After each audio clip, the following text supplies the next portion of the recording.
This 6-year-old child with this blank, pale, emotionless face. Blackest eyes, the devil's eyes.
Such sights to show you.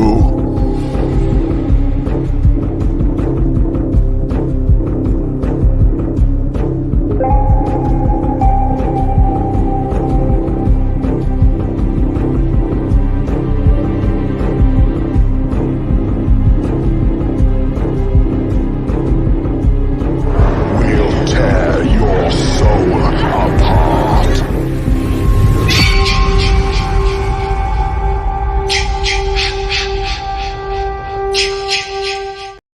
Uh-oh. Sounds like somebody's got a case of the Mondays.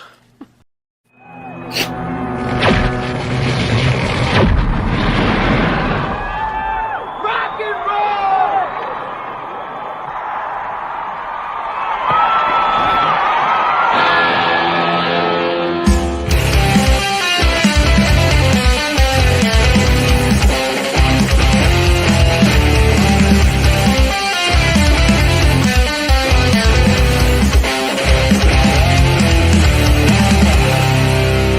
6 o'clock already, it was just in the middle of a dream. I was kissing Valentino by a crystal blue Italian stream. But I can't be late, 'cause then I guess I just won't get paid. These are the days when you wish your bed was already made. It's just another manic Monday.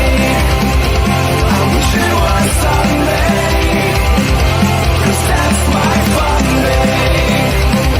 I don't have to run day. It's just another manic Monday. I wish it was Sunday, 'cause that's my fun day. It's just another manic Monday.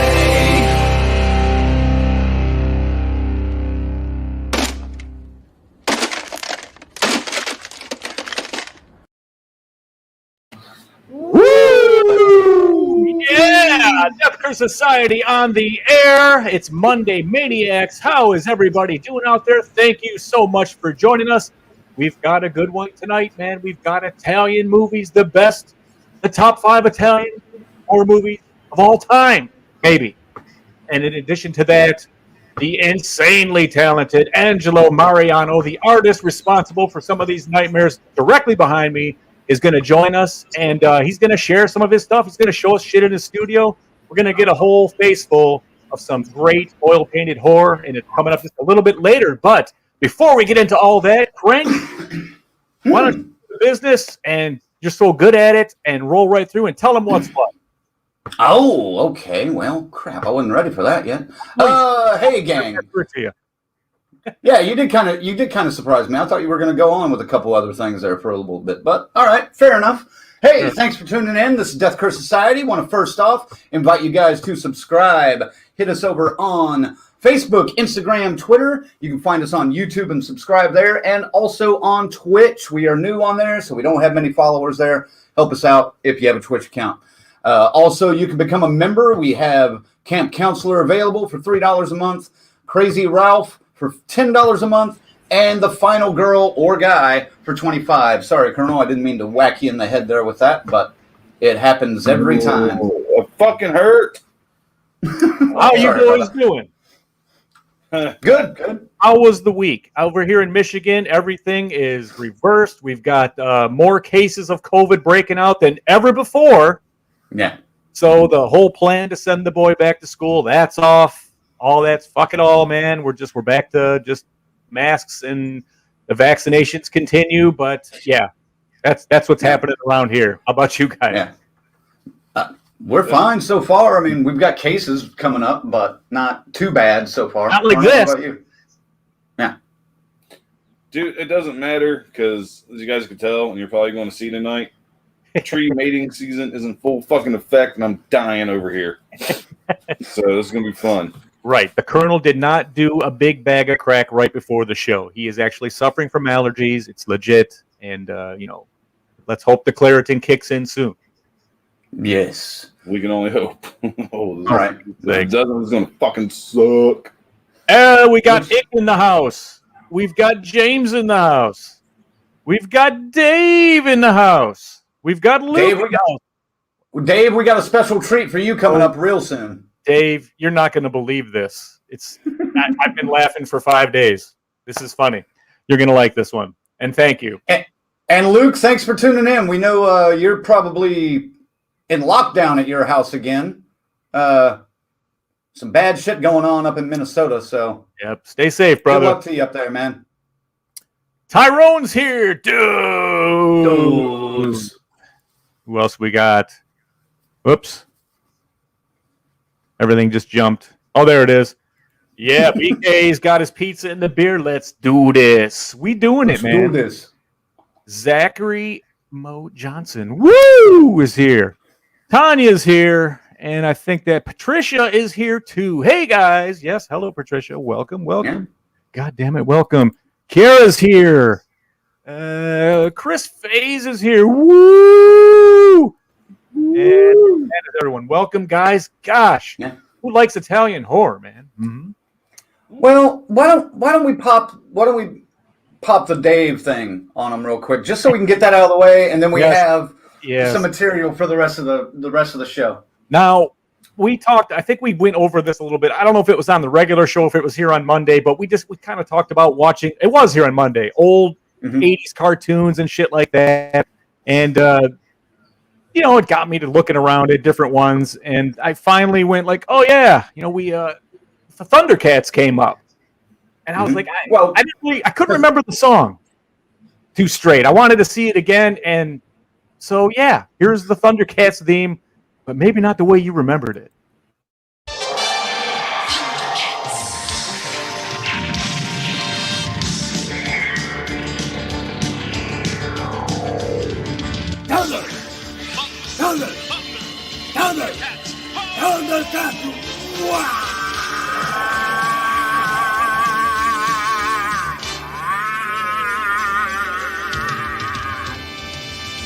Thundercats are on the move. Thundercats are loose.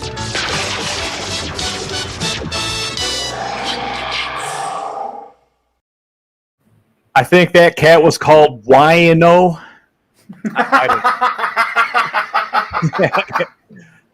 Yeah, man. I don't remember him being part of the pack, but goddamn, is that funny. Dave, you get full credit for that one. Thanks for sending that in. And yes. I was going to do so much more with it. When I just ran that the first time, I was like, this needs nothing else.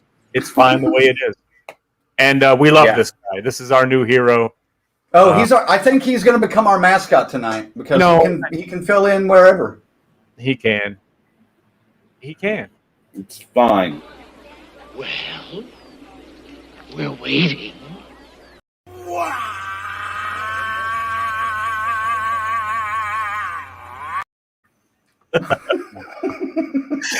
We'll stop Things there. Things are going to get stupid here tonight, folks.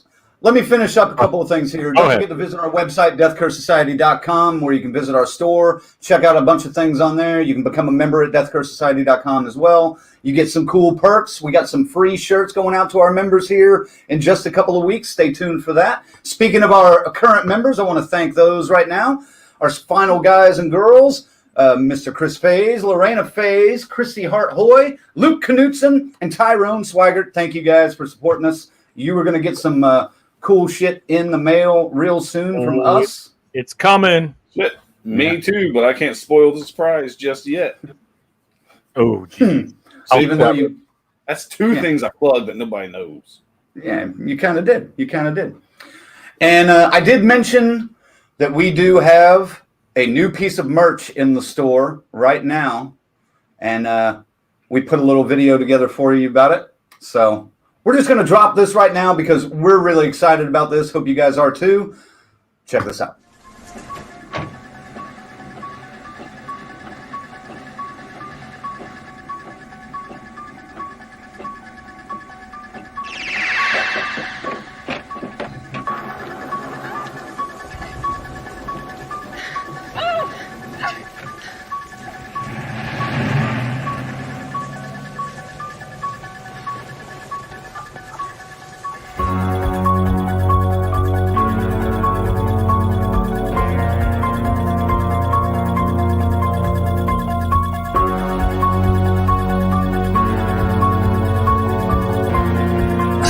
Is 150 miles away from here. Now, for God's sakes, he can't drive a car. He was doing very well last night. Maybe someone around here gave him lessons.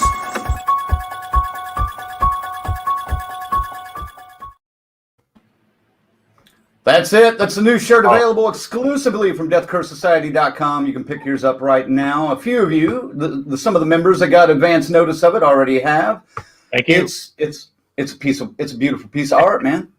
We've been working on this one for a bit, and then it finally cooked out. Everything was fine with it, and here it is, man. And this is the start of many exclusive, original designs with other people's properties. But hey, it's a parody, man. There's rules for this thing. It's okay. You're allowed to have fair use for satire. That's what right. It's called. So, absolutely. So what they don't know won't hurt them. Right. That too. Already got a few comments on that. Dave says, what a shirt. Fucking money. That's right. Tyrone, awesome shirt. Ick, that is freaking awesome. Tanya, love it. Kiara, oh my God, love it. Duarte, best shirt ever. Thank you guys. So far, so good. So. Yeah, we all been cooking these things up, and this one's been coming down the pike for a while. We're very proud to finally get it available to you. Hell yeah. We thought about this one 3 years ago before the show even existed. It came up a long time ago, and I never let it go. I never let it go. And here it is. Yeah. It's come to fruition. It's so nice. Damn it. Oh, and I would be remiss because I don't think we've done this in a while because we've been doing some weird stuff with the shows, but it is Monday. It's just another manic Monday.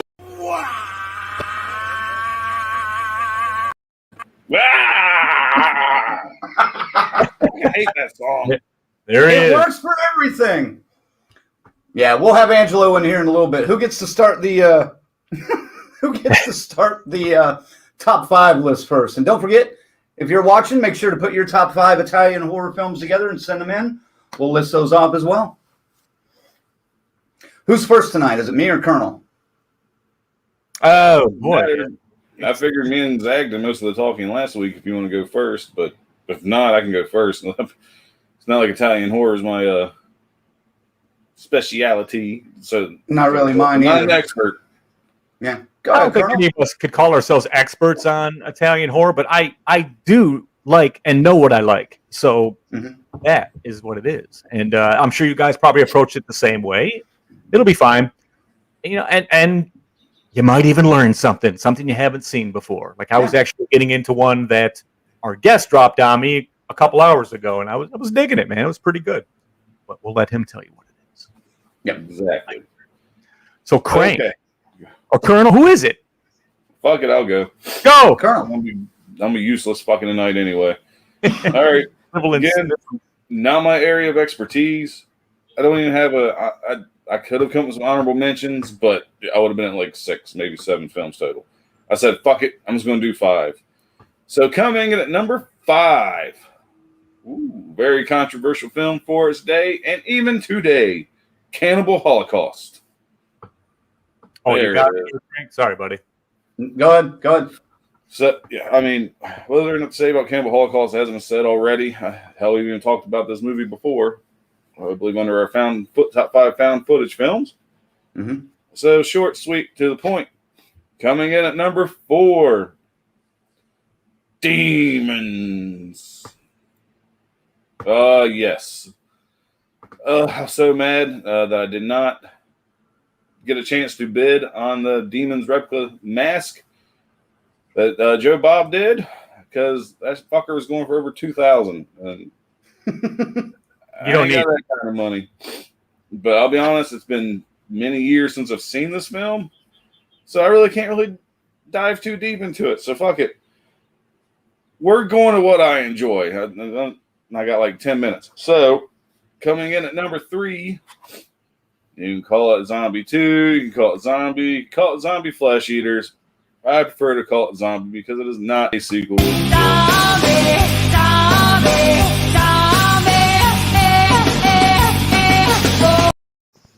Oh, wrong one, I guess. My bad. Yeah, definitely wrong one. Scary thought that she could be a zombie now. Who knows? But anyway. Too soon. Too soon. soon. It's been like a year or more. Get over it. It's been more than that, yeah. It's been a while. But anyway, fucking Zombie. Fucking awesome, man. I know me and Zach are probably going to write this movie's dick pretty hard. Pun not intended, I guess. But it's everything. You got a great eye gouge scene. You got a fucking zombie attacking a shark. You got a chick just loves to go topless to go swim in the ocean. Okay. Whoop. She don't give a fuck. Why not? She just does it. It's this movie I saw when I was probably 15 and my jaw dropped. This movie is awesome. And this is my introduction film to Lucio Fulci. So it's pretty high on the list. It always will be. And coming in at number 2, oh gosh. Probably the gore masterpiece of all time, City of the Living Dead. Which I would probably say is probably Fulci's best film story-wise to an extent. I mean, come on. Again, has everything you fucking want. Blood, tears of blood, guts out the fucking mouth. The dude getting fucking drilled, you can see right behind Zag. It's just a gore alone. This movie's fucking fantastic. But not fantastic enough to be number 1 on my list.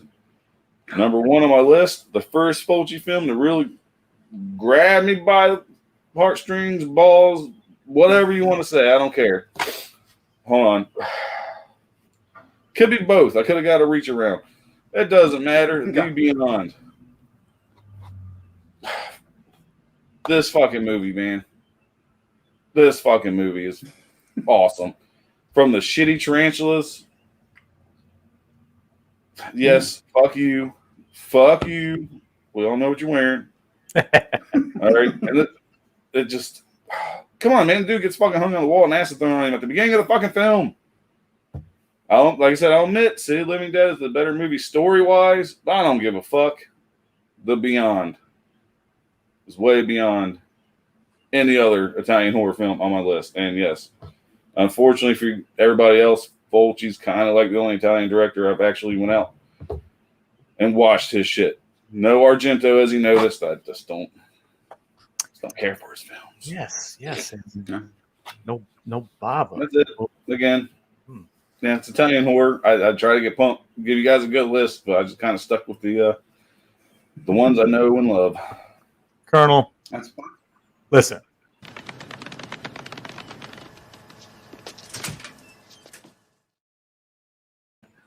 Very nice. Very nice. I was waiting for it, but didn't come. Yeah. I wasn't doing it. It's We did get a top 5 from Patricia. Ooh. She says Nightmare Castle, Black Sunday, Opera, Suspiria, and Demons. Demons. So her top 5. Demons 2 also is good. But I remember watching Demons, and it's back when you're a kid like that, you're kind of like, this is different. It's like they're speaking English, but it's everything seems weird and off. Mm-hmm. Italian. Yeah. It's okay. I sought these out after I figured out, like, I am into this. I'll get to my story later, which contradicts Colonel's list all to hell. So, all right. Well, we got a few comments here. Let me go through those before we get our guest in here. Hopefully, Corey says nothing tops the Beyond. James says Colonel might enjoy The Last Shark. Kiara, Cannibal Holocaust. James, of course, coming up with an obscure pick for us a little bit. Don't forget Blood and Black Lace.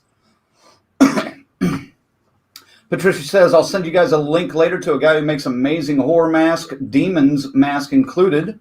There you go. She sent that down here. Looks like greenfacedracula.com is the name. Fuck, the name alone warrants a visit. Yeah, no shit. Luke Knutson, House with the Laughing Windows, my all-time favorite Italian horror. Hey, you'll have somebody to talk. Yeah, you'll have somebody to talk to about that here in a little bit. Anybody want to read that? Paganini. All right, Paganini. All right, Paganini. I've never seen that word, so I don't know. Paganini horror is a good time. Corey says, I love the soundtrack so much. I assume he's talking about the Beyond. That that alone could be a discussion on its own with all the soundtracks from the Fulci films. Mm-hmm. I mean, oh yeah, definitely. Yeah. Kiara says, I don't have a list, but I did enjoy Zombie and Cannibal Holocaust. I need to write down more recommendations now. Yeah, that's what we're here for. That's exactly what I'm doing. Living Dead. On my phone. Yep. Nothing tops the Beyond. I agree, Colonel. That's from Corey. James also mentions check out Stage Fright and All the Colors of the Dark. And Patricia says, great list, Colonel. Corey says, you got it right. And James says, yes, Zig. I'm not sure what that was in reference to, but there you go. Probably the kick-ass shirt I'm wearing. Oh, yeah. Or just you got the right pronunciation. The pronunciation of... maybe you got that right, too. Which is even more stunning, really. Mm-hmm. Good news is I got 4 Italian movies. If we ever cover this topic again, I might have more to put on my list. Oh, wait. Can't do it, can you? No, not yet. We're going to save it. Gonna save it. All right.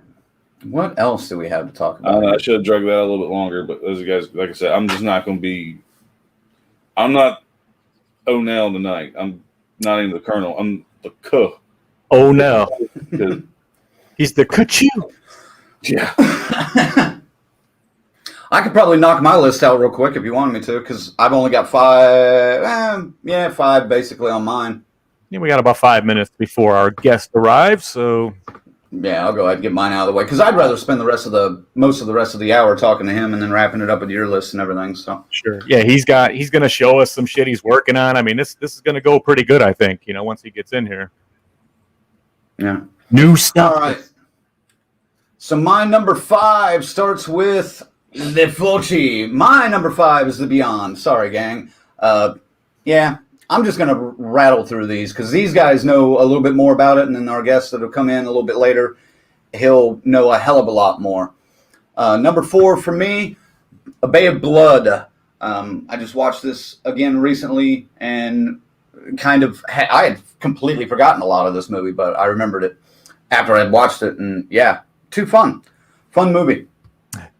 Number 3, you know, I'm including both Demons 1 and 2 in this because I kind of just think of this as just one big long movie almost anyway. That's fair. Demons 1 and 2 for me, coming in at number 3. Number 2, City of the Living Dead. Yes. Another Fulci film. And then number 1 for me, I have no honorable mentions. You can include the some of the ones that these guys have mentioned that don't make my list as honorable mentions because they do count. But yeah, number 1 for me, just because of the cinematography and the lighting and the design that went into this, Suspiria. Just such a beautiful movie to look at. And I can't help it, man. I freaking loved it. There you go. That's my top 5. Yay. Easy. Squeezy. Fast. So fast that you're going to get the full. Golf clap. Golf clap.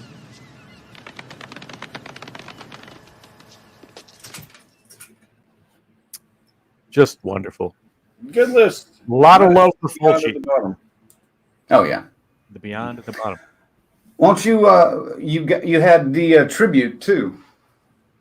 We going to mention that now, or? No, let's wait. Because, both of those men were intricate in the path our guest got on. Okay.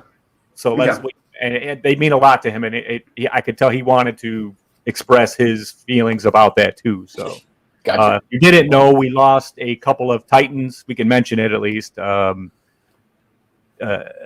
Just his last name is DeRossi. Gianni DeRossi did makeup for The Beyond. He did makeup for Zombie 2. I mean, this guy right here, that's all his work. And, so we lost him. And the same fucking day, we lose Mr. Enzo. Oh, shoot, I'm going to butcher his last name now.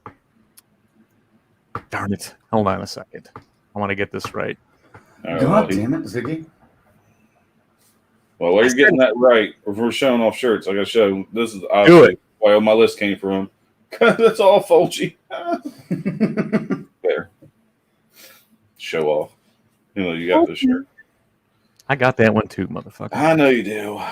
Love me some Fulci. You know this. Well, Patricia mentions a guy from Bloodbaths and Boomsticks had us watching a lot of Giallo. Yeah, there you go. Go ahead. You got his name? Yes, I do. Hang on one second. I'm actually corresponding with him right now. Oh, okay. I'll keep reading then. Yes. Corey mentions definitely not a top Italian film ever, but Devil's Honey by Fulci is recommended. There you go, Colonel. Put that on your list. Luke says Demons, House with the Laughing Windows, The Beyond, The Church, New York Ripper for humorous reasons. I guess that's his top 5. I'm assuming it has to do with the Donald Duck voice. Oh, yeah, definitely. And it's Enzo Schiotti was the there you go. He did some of the posters for Fulci. He's the artist and a very important role model for Mr. Mariano, who's coming up here in a couple minutes. And, he wanted to share his thoughts on that too. But, I just wanted to mention it. And rest in peace, guys, and thank you for the wonderful work and the memories. And a reunion with Fulci. What more could you ask for? Enjoy. Thank you. All right. We'll talk more about him in a little bit, I'm sure, or both of them in a little bit. Oh, absolutely. Patricia says, I'm excited to see some art. Chris mentions Creepers, Demons, House with the Laughing Windows, City of the Walking Dead, and Burial Ground for her top 5. James asked, any love for A Cat in the Brain? And he also mentions Knife of Ice is a good one. Patricia says, great list, Crank. Thank you, dear. And Demons number 1 in my book, but good list from Christy. Thank you, Christy. All right. Ziggy. Yes. All right, folks. Our next guest is one of the most. I'm not a painting guy. I've never been a fan of art like that. This guy shit spoke to me. I mean, haunted me to the point where I had to start buying it. And he's amazing. And we're gonna bring Crank. Will you go ahead and click him in here while I set up the old thing here? Sure. Yes. Here's Angelo, ladies and gentlemen. There he is. Hello. Hi, guys. I'm a little nervous. Angelo Mariano. Angelo, benvenuto nella società della maledizione della morte e maniaci del lunedì. Buonasera, buonasera. Guys, Welcome. I don't know. When I'm nervous, my Italian accent becomes rampant. I hope that. That's fine, man. We'll work with it. We're going to go nice and slow and take it easy, but welcome, sir. In the flesh, finally we meet. Well, sort of. Finally. How are you doing, guys? Yeah, Good. welcome. How are you? Great. Very good, very good. Yeah, it's a very interesting season for me. I'm kind of busy with a lot of requests. Yeah, lately I'm a little nervous. I'm getting a lot of new commissions, and I have about 10 paintings to finish, included one for our Glen. So quite busy.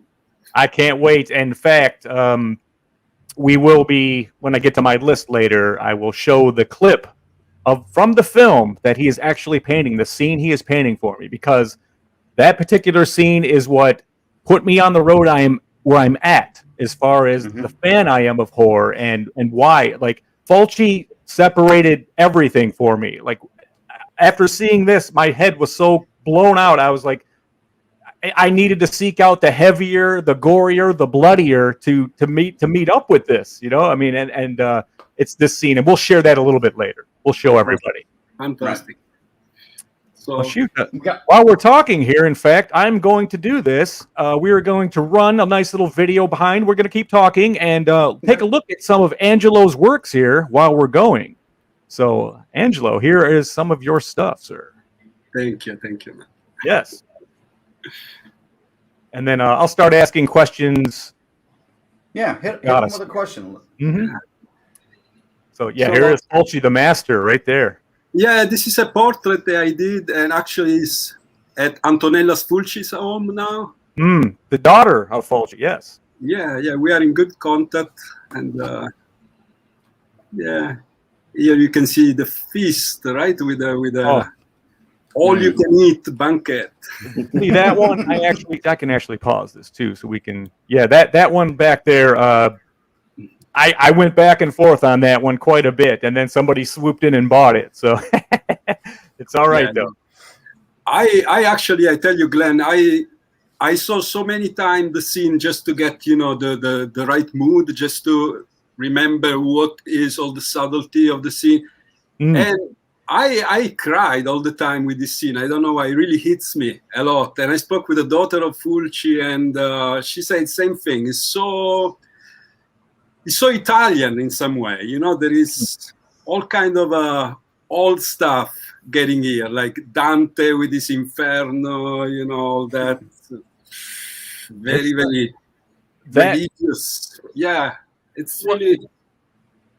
The entirety of the scene. I mean, with the splinter of the door leading to that, and then it's just, again, I'm seeing this. It's 1979. I'm 8 years old. My dad took me to see this because this was the first Fulci film that opened wide in America.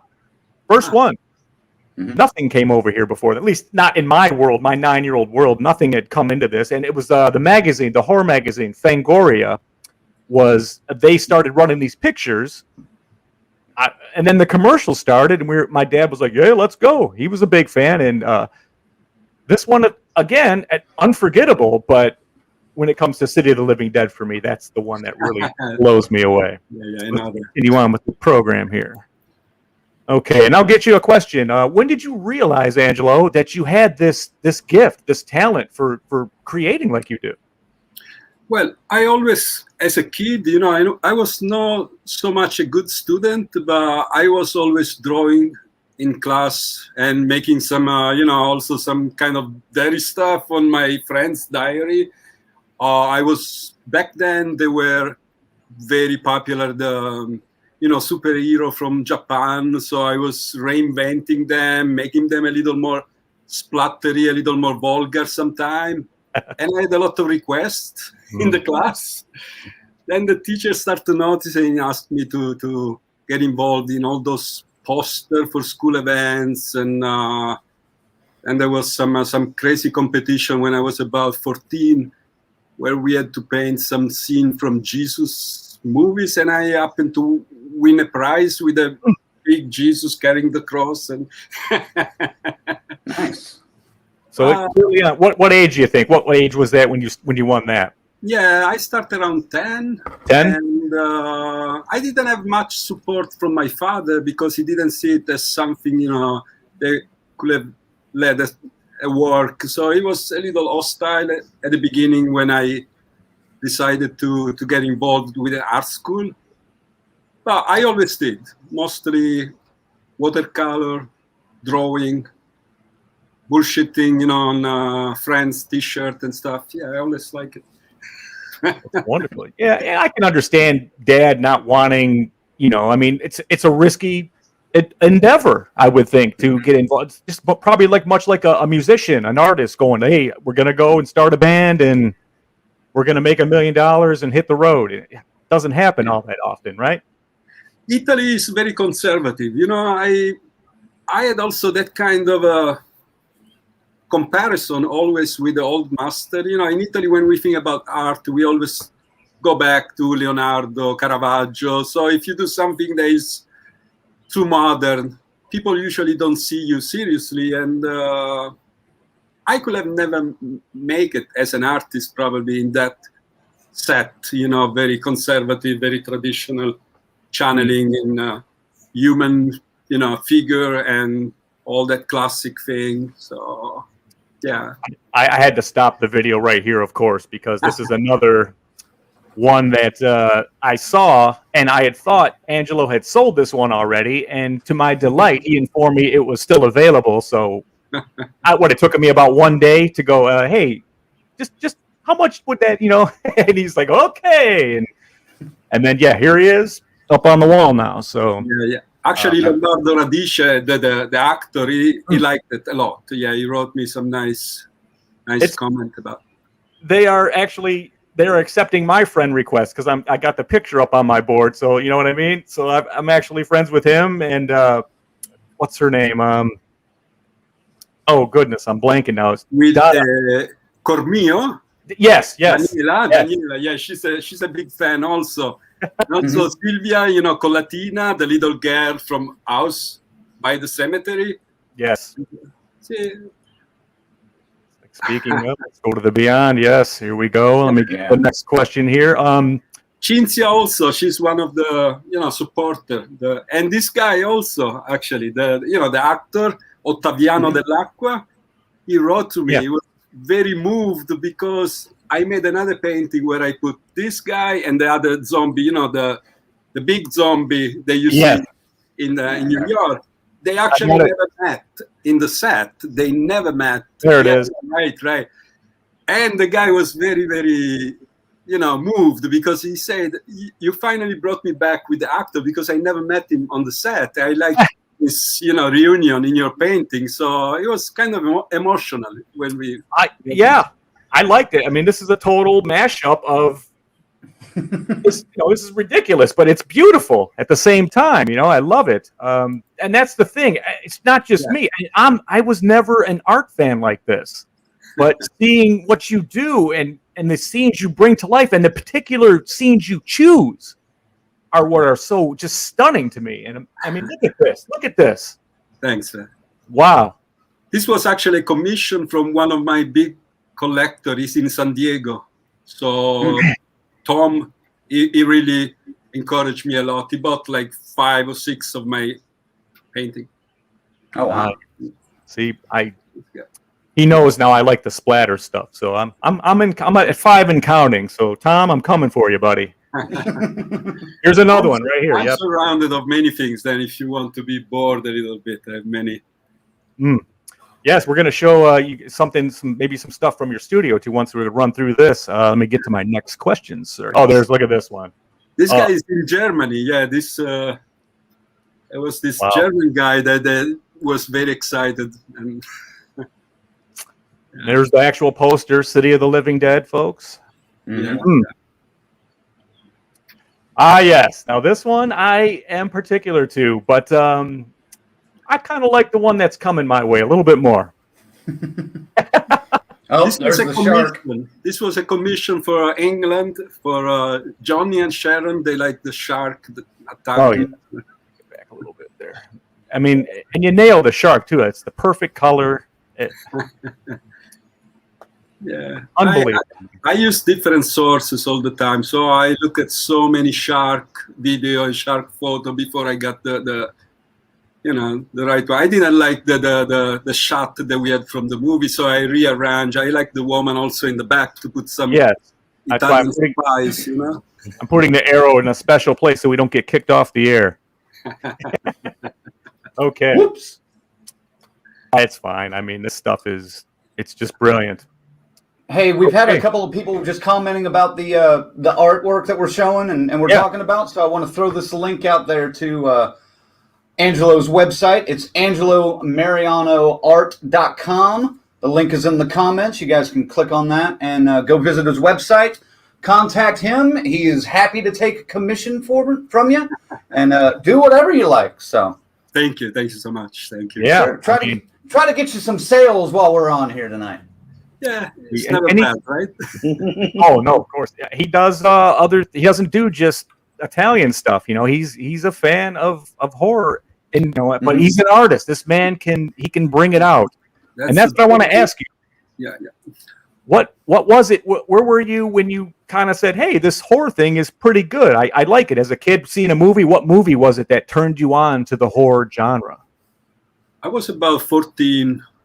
It was like, I remember very well this thing. It was 1984, and from Germany, where I spent the first 10 years of my life, because my father was an immigrant. He was working in a factory. Then I ended up in South Italy, in Puglia. It's the last part next to Greece. And I ended up in this very tiny little village where they had just one movie theater, and they were mostly playing, porn to let people happy, go back to work and then on the weekend they had some very old horror.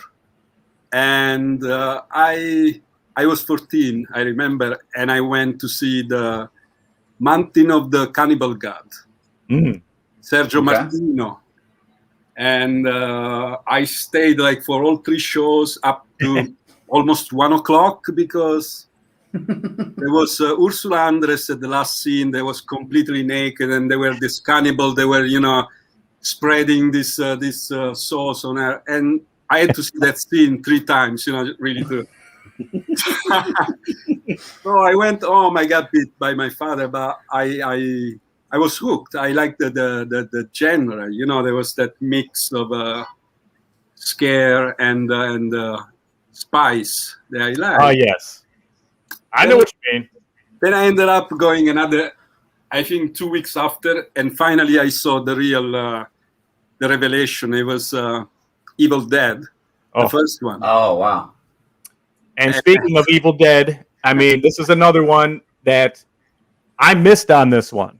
Exactly. And the guy that spoke for it, his wife refused to let him hang it on his wall. Exactly. Angelo's like, "Hey, Glenn, guess what?" And I said, "No way." And as you can see, she's here. Yeah. And I hope that poor bastard's not watching.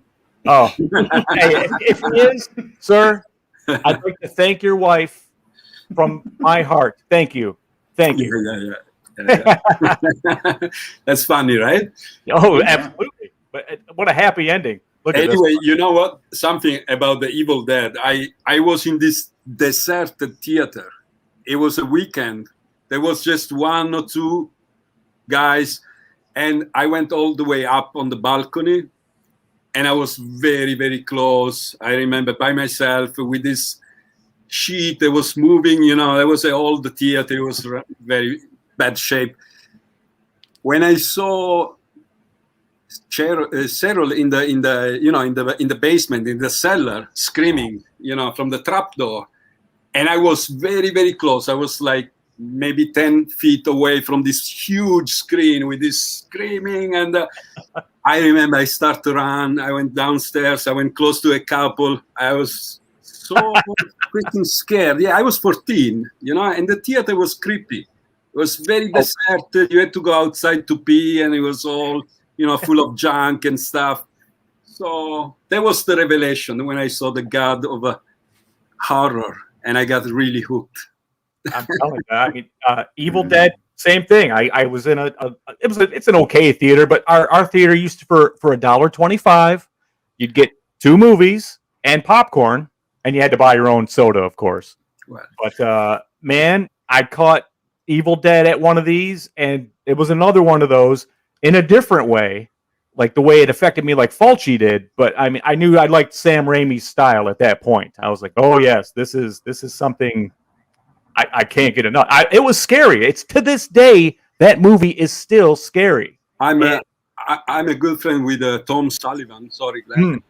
I spoke to him. He's a big fan of my painting, and I told him, how could you do that? He had a budget, he told me, of $400 for the whole effect of the whole movie. And that guy was so much a genius in crafting, in using all kind of food stuff to make those effects. And they use some syrup, instead of expensive little thing. But the craft, the very rough nature of that movie for me is much more compelling than the following one. I like those they came after, but that guy is so raw. The first one is 100%. I met him at it was like a comic convention here in Michigan, and he came and he was sitting right next to the 3 ladies that are in the movie. They were all touring together, and there's Tom Sullivan sitting with his mom. Nobody bothering him. He was by himself, and me and my friend were like, oh my God. We went up there and just kissed his ass for 25 minutes straight. And he's just standing there, just thanks, guys. And then he's like, you want to see some stuff? He pulls out the Necronomicon from 1 and 2. He pulls out the little necklace and the box. And then he pulls out the fucking prosthetic leg that gets stabbed with the pencil. Linda's leg. Yeah, man. So, I mean, we were loving it. We just stood there. The rest of the con did not exist. We stood there for just the whole time. We talked to him, and then another 25 minutes of him showing us the stuff. I mean, it was absolutely one of the best times I ever had. And what a great fucking movie, though. I mean, absolutely. Yes. Let's continue on here. And they were so young, right? Yeah. I mean, these guys are just, they're getting out of school, out of college when they made that movie. And what a vision. And it's so scary. And the blood, the guts, the gore, it's got everything. And even some kind of cheesy claymation. Oh, yeah. This one here. This one almost made me crack open my bank account a little bit because I'm a big Exorcist fan. So you will be getting a check from me at some point. I just don't know when yet. I'm here, man. This guy actually went viral. I think there were like 1,300 likes on this, and I got so many. But at the end, it's in Long Island. There is one guy that really loves this particular scene. He has the same tattoo, and then he bought another piece from me where there is the girl upside down coming down from the staircase. Yes. So I mean, look at this. He's got the fucking gate, the wall, and it's just the fucking fog. I mean, it's everything about this is insane. And then it blends into Reagan, and it's just perfect. And look at those eyes. That is those terrifying fucking eyes. Yeah. The Tar Man. Yeah, he's a cool guy. He's in Texas now. It was a commission. Yeah. Speaking of Texas. There we go. Actually, the first one that I sold to a Canadian buyer, and then I filled Canada quite a lot. Yeah, they were, especially for Evil Dead and Leatherface, they're big fan. Yeah. Mm-hmm. Yeah. Pinhead. Yep, Doug Bradley, man. Look at Texas. that. Look at that. Yeah. The hooks in the background. Oh, there it is. I like Jackson, when he first started. Bad taste, right? Yeah. Hold on. Before he was a star, I liked him. He keeps saying he's going to come back to this. And do a horror movie again. I hope he does. I saw an interview. Yeah, he doesn't, he didn't reject all this stuff they did. Yeah. Mr. Fantastic. And let me read some of the comments here for Angelo, because most of them over the last 20 minutes have been for him. So, all right. Sorry, Angelo, you're going to get covered up when I post these, though. It looks like Corey says, "Yeah, maybe move the. There we go." Corey says, "Angelo is the man." Ick says, "The greatest artist of our generation." Patricia says, "Love your work, Angelo." Thank you. Thank you. Dave says, "Welcome to you as well, and awesome paintings." Christy says, Christy's the first one to mention like an idea. She says, "A demon's painting would be awesome. Definitely something to cross off my bucket list." Have you done a demon's? He's done it, and I didn't get one. I had to pick a certain amount to go with, and I kind of went through it. I didn't pick the demons one, but he did do it, and he could do it again. Corey bought the most gory one. Maybe he bought one scene from Buio Omega, Beyond the Darkness, where there is the woman chopping the girl in the bathroom and the guy with the acid ready to melt them. Oh, nice! Thank you, Corey. Yes, that was a big painting too, wasn't it? Yeah, big. He was a big guy, and my wife actually, we have a son, he's 6, and I had to cover up. I mean, Corey is a nice painting. I really love it, but my son was kind of staring too much at the chopped lady. And, he was kind of laying provocatively. It's all right though. It had to be this way. Well, Tyrone says, "These are beautiful paintings. Thank you for sharing." Thank you. Jay versus Horror says, "Great artwork." Thanks. Kiara adds, "That art is amazing." Patricia says, "I love the use of highlights in the artwork." Yes, there you go. And another potential idea for you, which you probably have thought about it at some point or another. Dave says, "Angelo needs to do the iconic canoe pic from the first Friday the 13th when Jason jumps out." Bet you it would be awesome. That's in my list. That's in my list, Dave. That's on your list? Yeah, absolutely. Absolutely, yeah. I want to show that one too. Let me get up here and get a better shot. The ketchup guy, right? Ketchup guy, yeah. Scotty. Yeah. There he is. Great scene, yeah. Oh, man, then again, when I found out that one was available, I was so happy, man. I mean, the more ketchup, the better, man. Yeah. Tom likes that also. Yeah, it's Oh, let me get my camera back. Here we go. I'm a little nervous, guys. I tell you, it's the first time. I'm 50. I never did something like this, so I'm a little. Well, like I said, this is we're not super huge or anything, but you're doing fine, man. This is great. All right. I've got we got a question from a viewer here. Jay versus Horror asks, "Angelo, who really killed Pasolini?" Is this an inside joke? Well, no, there are plots. Mostly we think that a squad of fascists killed this great guy. Pasolini was a philosopher, he was a director, writer. Right. And the problem is Pasolini was in Italy in a bad time. He was gay, communist, and religious. So it was a very difficult mix to...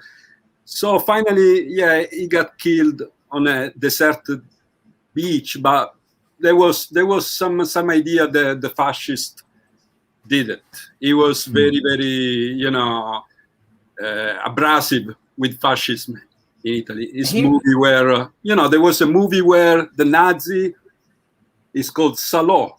The Nazi were sitting at a banquet, they were eating shit.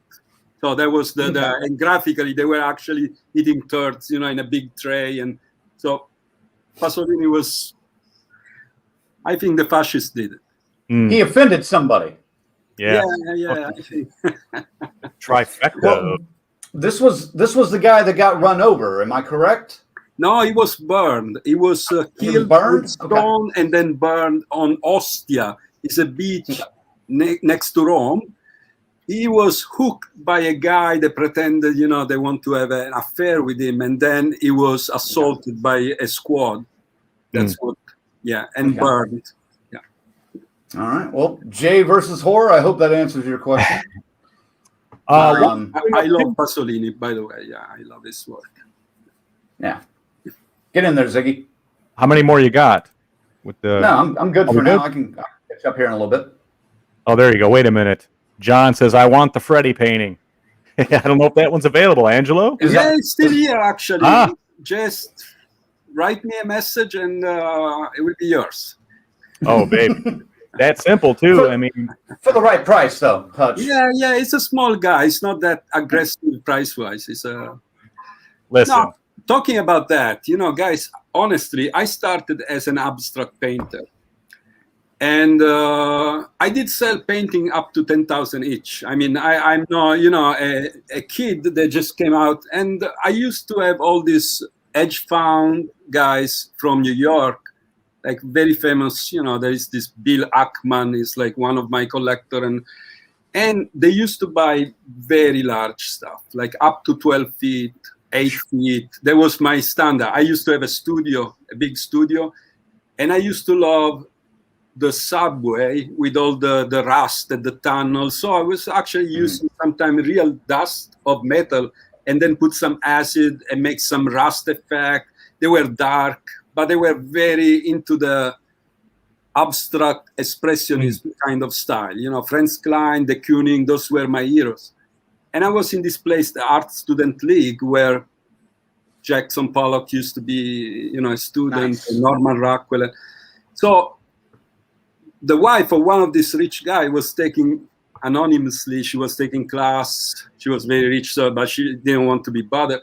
And she saw one of my big painting. And then I end up in this entourage of very, wealthy guys. So I was doing very well. Back in 2005, I was having a lot of commission and thing. My friend were kind of, Angelo is flying, he's going to be rich. And then Lehman Brothers, all that stuff happened.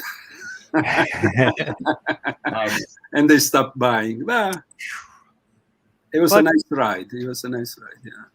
But, see, now, yes. Now, maybe it isn't 10,000, but the enjoyment you get from painting these wonderful nightmares has to be more rewarding. No comparison, man. Oh. I started this right when the epidemic started.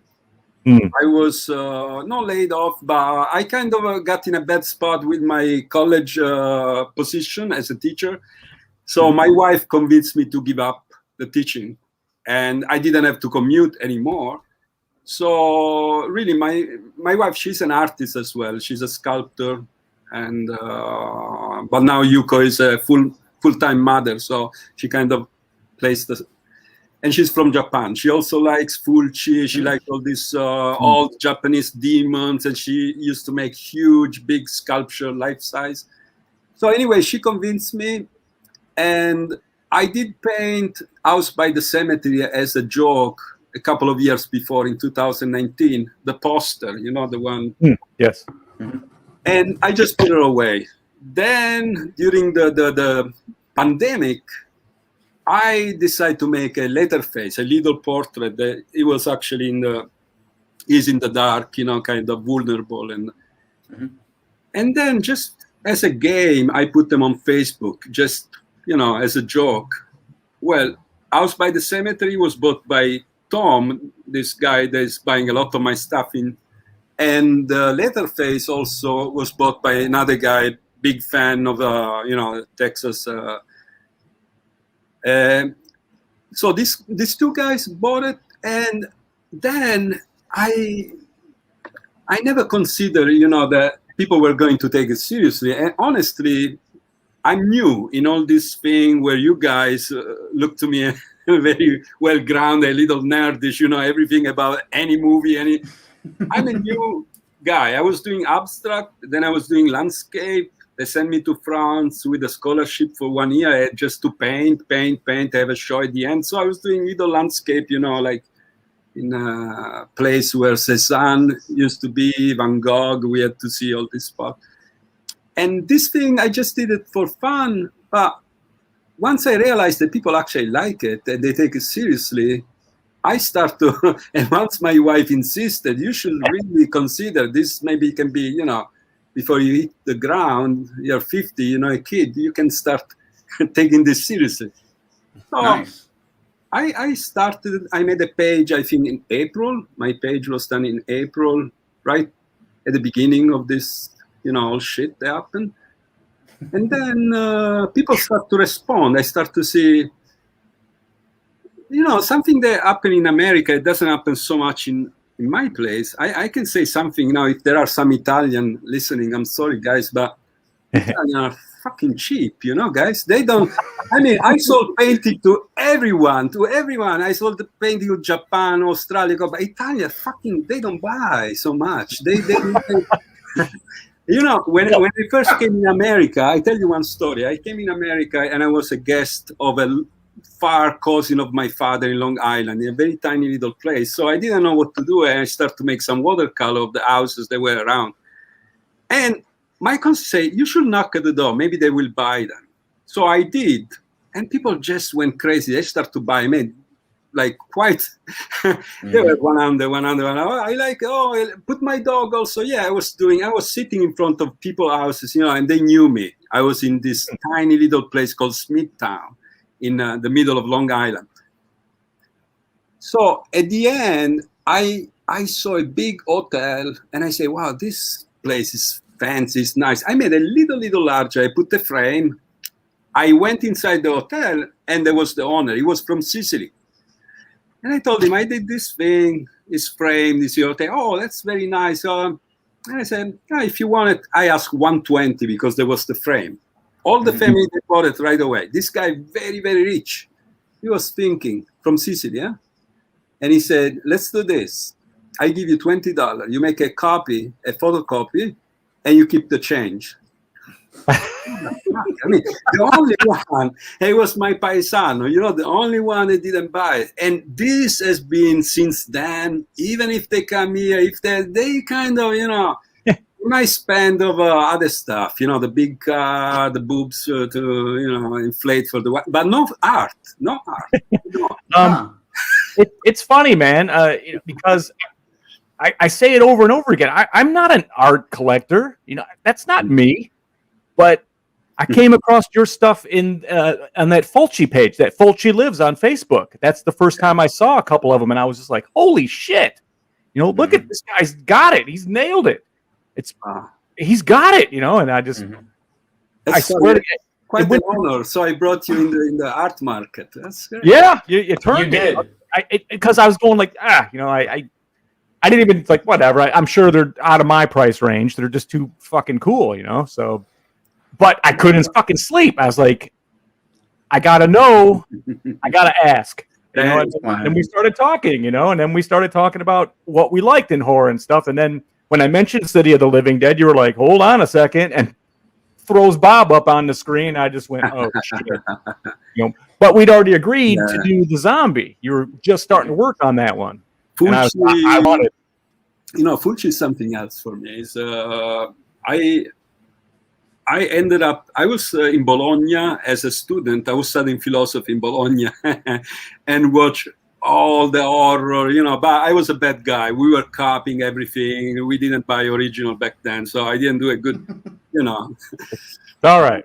I had a friend, and this guy was into little movie, self-produced. The father was betting some money on him, and he loved a lot Fulci. So this friend of mine, Mauro, he passed. Unfortunately, he had some. But this guy was really the one that started me with Fulci. He had a small attic in the center of this old town. Bologna is a very nice medieval red town. And all the videotape of the more unfoundable stuff from the beginning of cinema in Russia and the festival of Barcelona where he found this rare. So, and I was copying from him. I was the bad guy sucking, you know, all the. And then I saw this Fulci, and he said, "This is something else. This is a maestro. This is," and this guy really gave me the appreciation for, Fulci started with something else. He was studying medicine.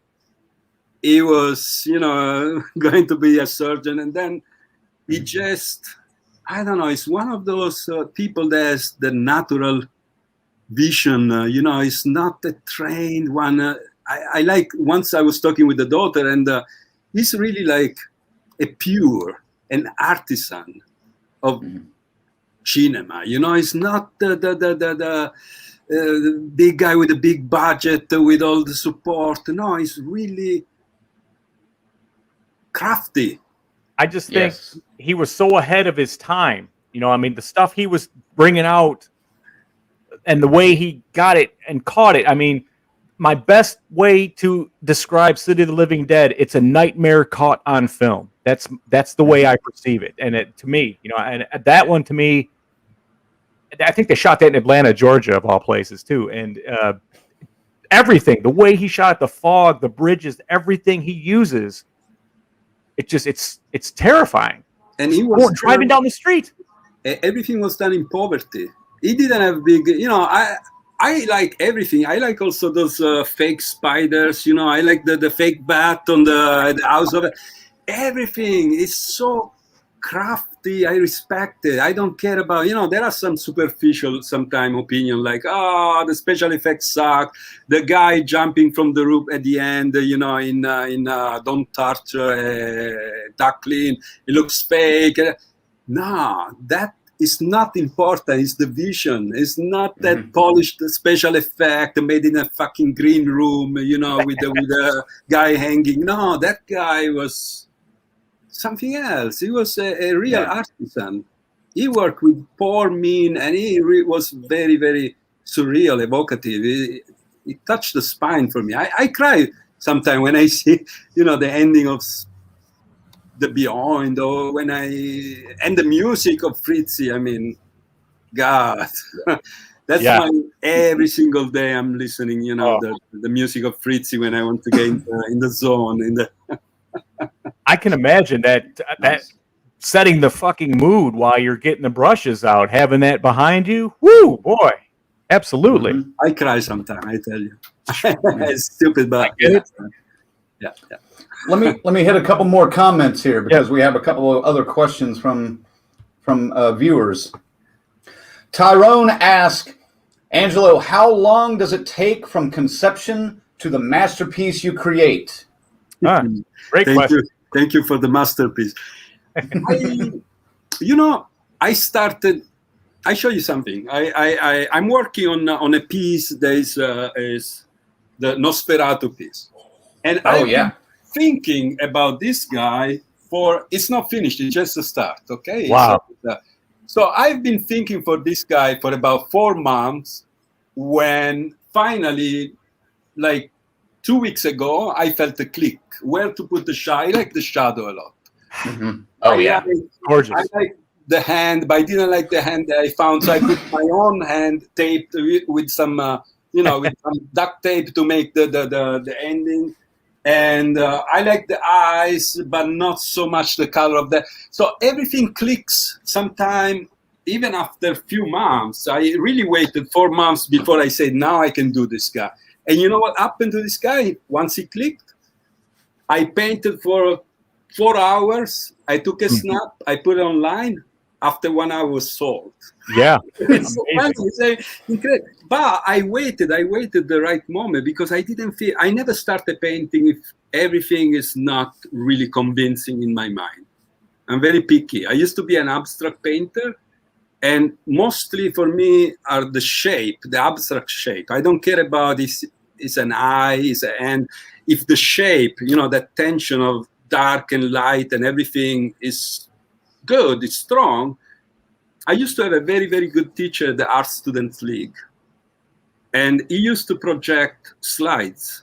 And then while there was the projection on a whiteboard, he was painting only the masses. And he was saying, we don't give a shit if there is a Jesus, if there is a cathedral, if there is a trash can. As long as the energy of those shapes is powerful, then you have a good painting, because that's what they see when they first approach a gallery. You know, that's what attracts you. Not the little detail, the little bush.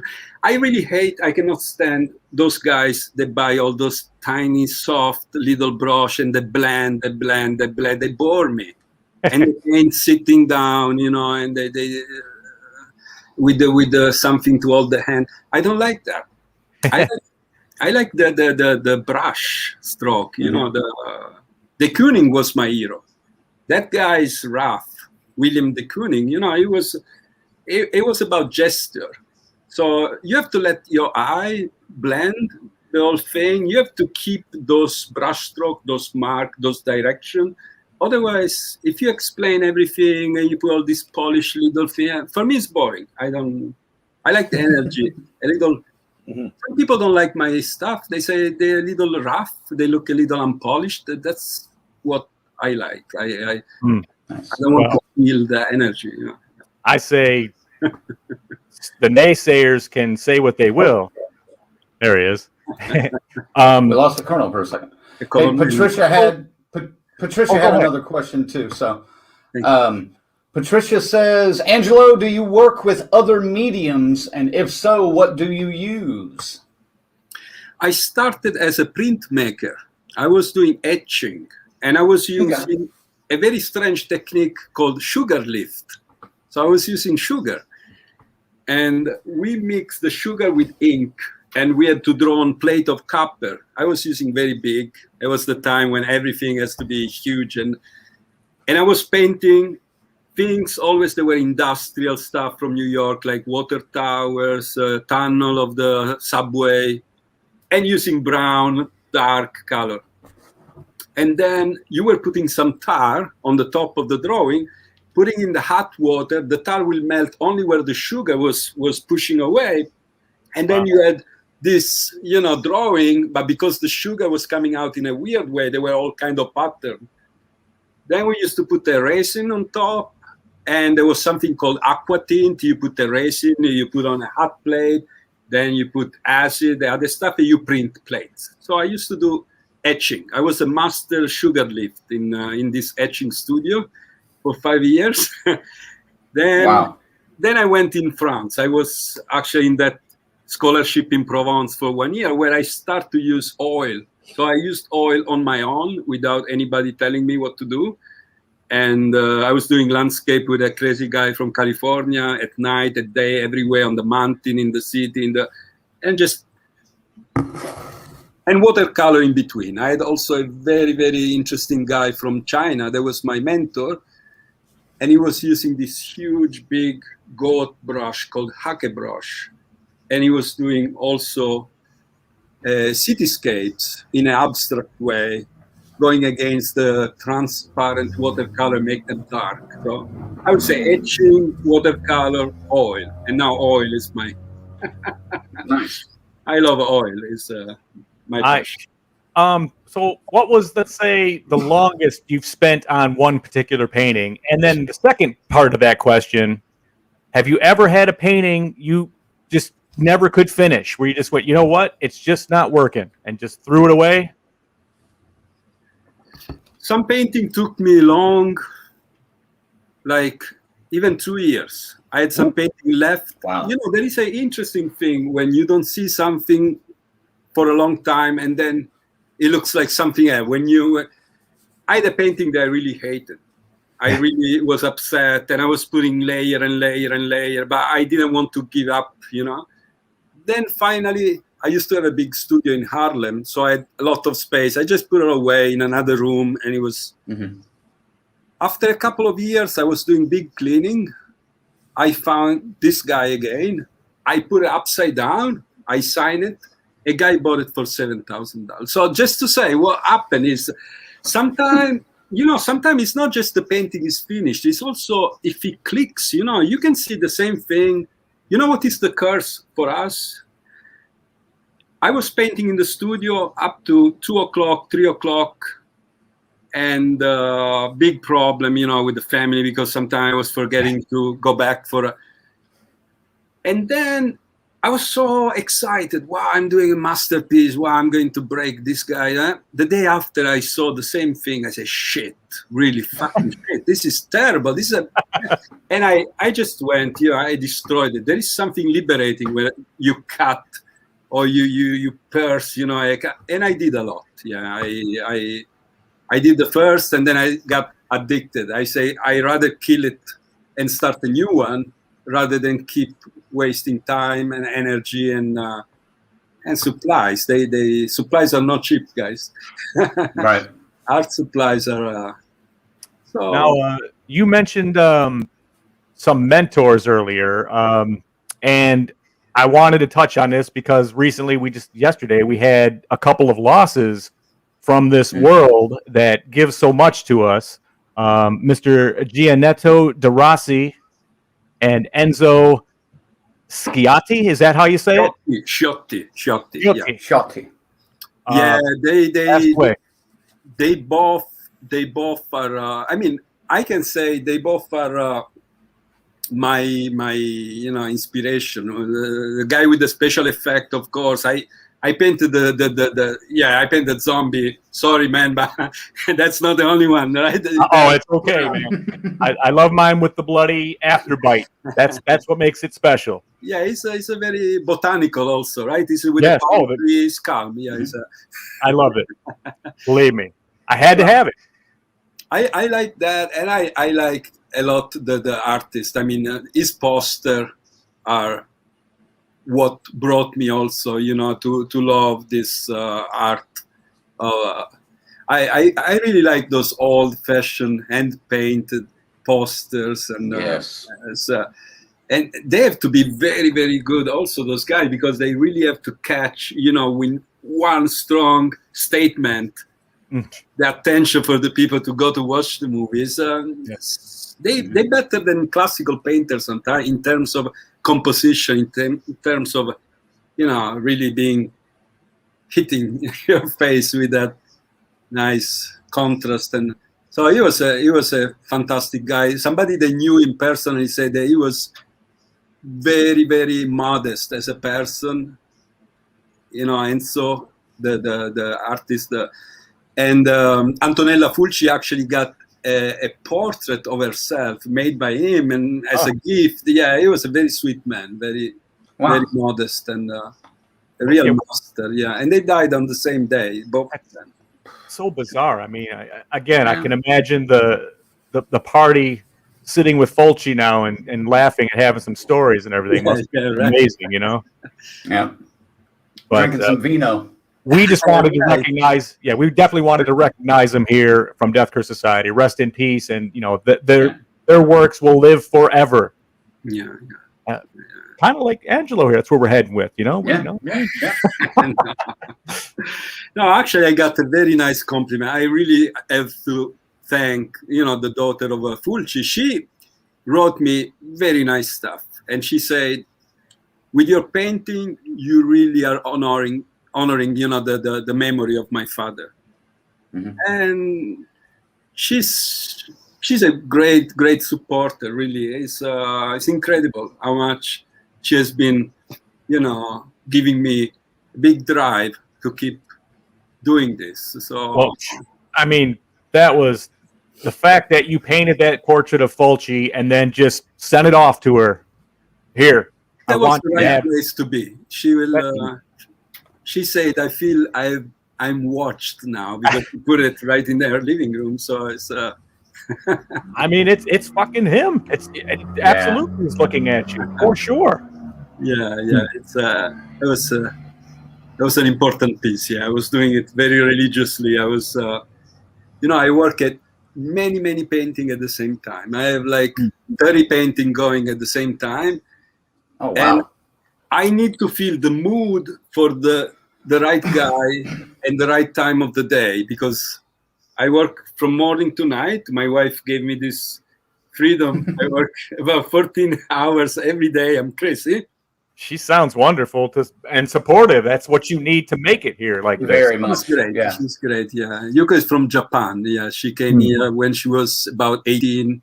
She was a dancer first, and then she became an artist. But she's extremely supportive. I would have never left my 20 years college job as a teacher if she didn't insist for. But anyway, I painted several things at the same time, and sometimes it's the painting itself that calls me. I have most of them hanging in my house, except the bloody, very scary one for my son. I have to cover them. And I keep looking at them. Sometimes they kind of call me. I say, come, I think I'm ready for today. I want to go on the easel. And one color of one guy suggested me to jump on that other guy. So I kind of see all this. I think this red, bloody red on that guy will look good. But I don't like to be just, on one single setting. I find it more interesting to keep that fresh energy. When I stay too much on one thing, it just starts to fade. Yeah. The drive. Yeah. You're going to have to give us, like, before we go here, a shot of the room around there and to see what's in there, if you can. If you can, no big deal. I'm like a bachelor, they hide everything under the bed before the game. It's mad. It's a mad. This is the best side. Okay. That's a little bit, but that's the one frame that's cleaned up right now. That's all. All right. Angelo, as you know, we come here. We usually have a topic. We have a list, and we're asking today, what are your 5 favorite Italian horror films? And I'm a little predictable at this point. I like the trilogy of Lucio Fulci.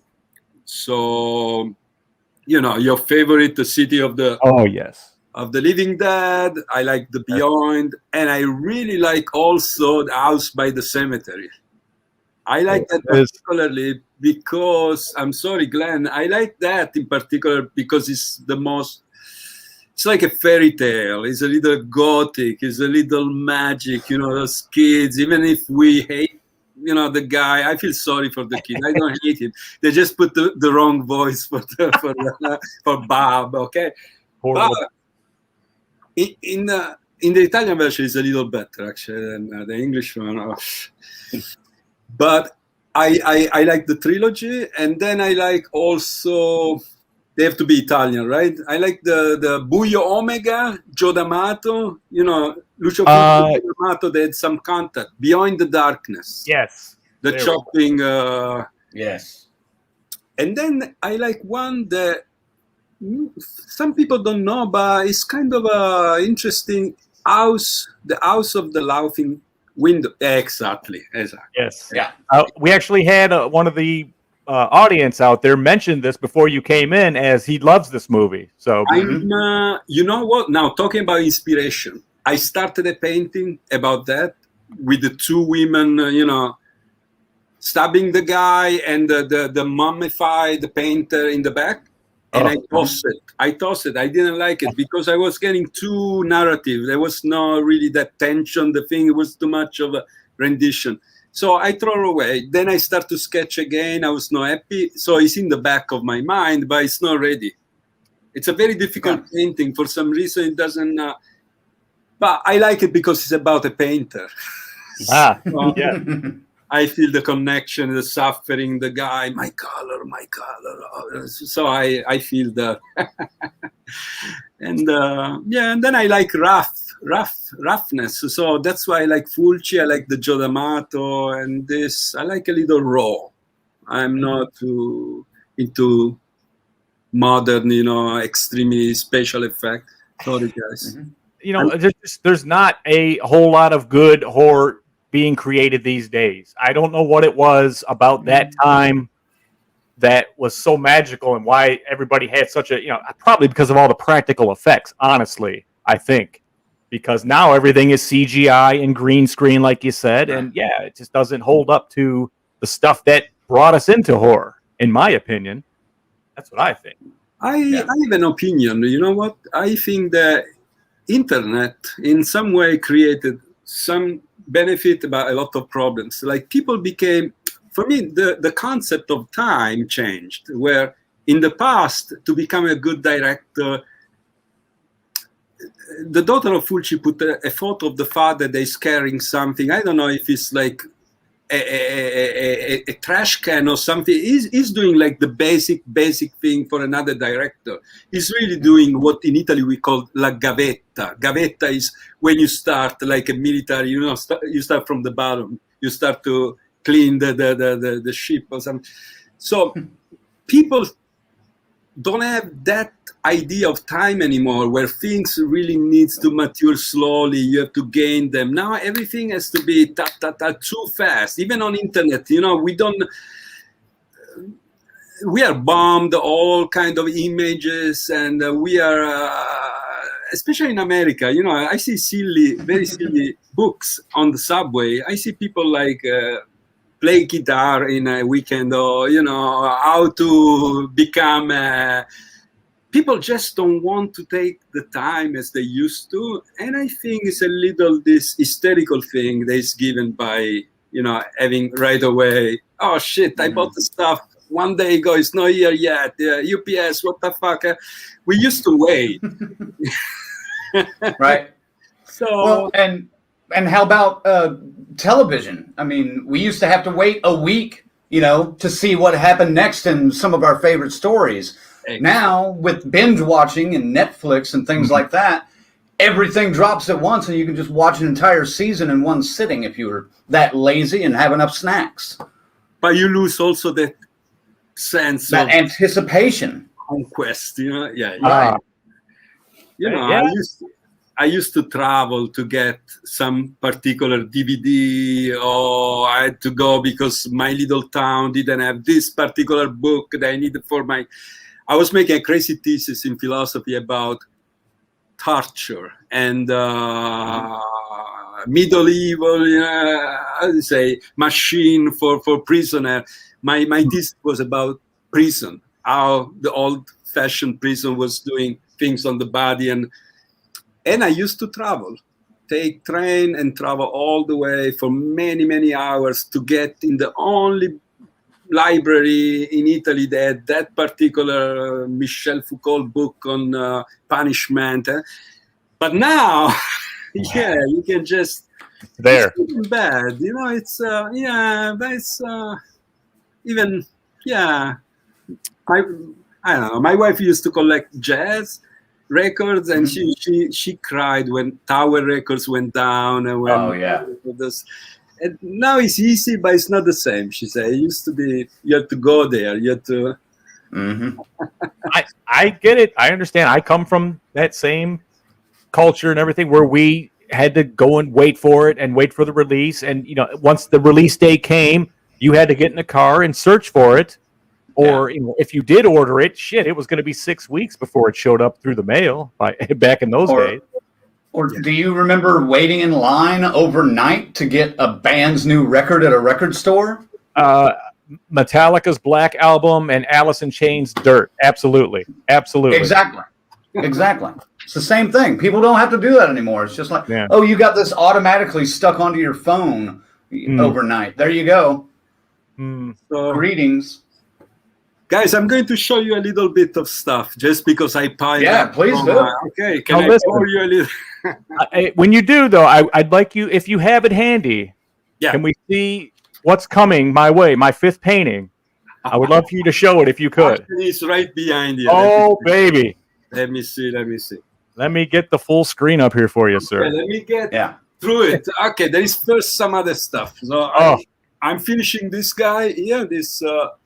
Look at that. He's going to have a red, bloody background. And as also, this guy went quite quickly. I mean, I just posted and somebody... Oh, there is the cover. The City of the Living Dead, folks. Yeah, this is a crop. I did the full thing for another person. And then I like that particular... Then you might remember this. She's a beautiful actress from Greece. And I'm working. Love it. Oh, the Beyond. There it is. House. Look at that house. Man. Like it? Gosh, man. Guess what? Oh, baby. There it is, folks. Hey, man, still long way to go. Okay, it's okay. Take your time. I want you to realize it as it's realized. I don't care how long it takes because it's already fucking phenomenal, and anything now is just the cherry on the top. So please, take your time. Here's Daniela. Daniela, You know, the House by the Cemetery. Out by the cemetery, yes, sir. Yeah, it's my favorite. See, there's Carlo behind you too. There, Yeah. Carlo is.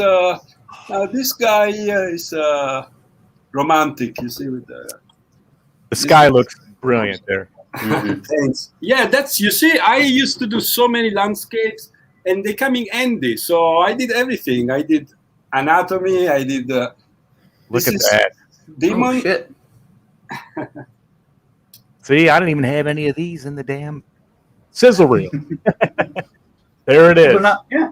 This guy also is going soon, and amazing. I like also Carpenter. You know, I'm struggling honestly with this guy here. Oh my God! Look at that. That is awesome. And I think my wallet just popped open. What was that sound?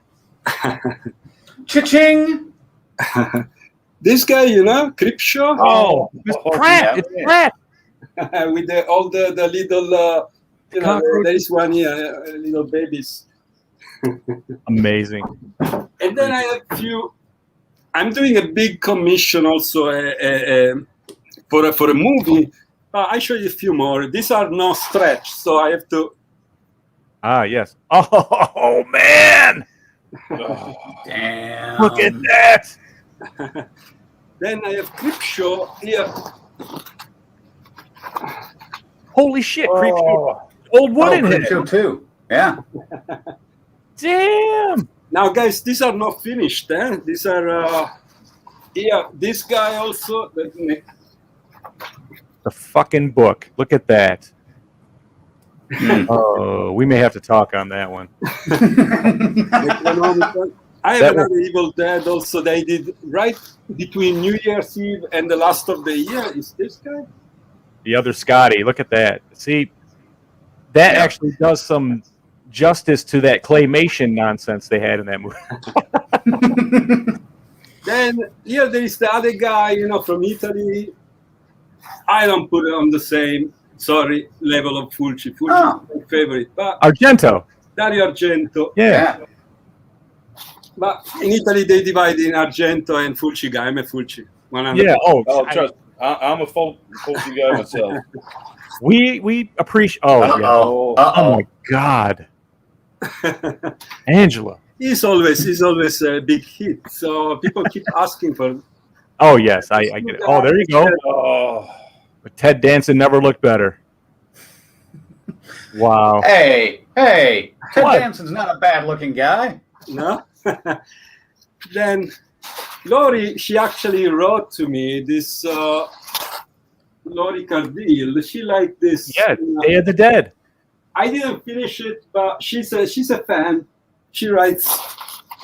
Actually, somebody that knows, you know, all the Romero guys told me that silently they all looking at my stuff. Tom Savini and Leonard Lies, he wrote to me, you know, the guy with the machete. Oh, yeah. Some Listen. people are not really Facebook people. So, do you see this? Look at that. Oh, yeah. Not finished yet. That's another movie that freaked me out. I put together actually the two movies. You know, the woman is from the second one, and the back is the first, and the moon is just from my head. we just said that. When we talk about demons, they almost go together. 1 and 2 almost always. We just say, hey, it's just, yeah, and they continue. There's Bub. It's still rough, you see. So then I have a couple that, you know, talking about when you don't get the right idea. So this guy, I don't know what I'm going to do if I'm going back. Oh shit! That's crank stuff right there, man. He loves The Shining. And this guy. Oh man. Oh, it's got the noose hanging next to him too. Yeah, I like that. And then, as I told you, now I show you the last one. I mean, I have, you know, the burial ground also I like, and I'm working on. Let me see. This is a heavy guy. I used to have a huge, big space, but rent in Manhattan is very expensive. Yes. Oh yeah. So I'm doing this guy. Burial ground. Wow. Oh, Look at that, man. Wow. And then the real last one that I show to you is, this is actually a movie stuff that I have to do.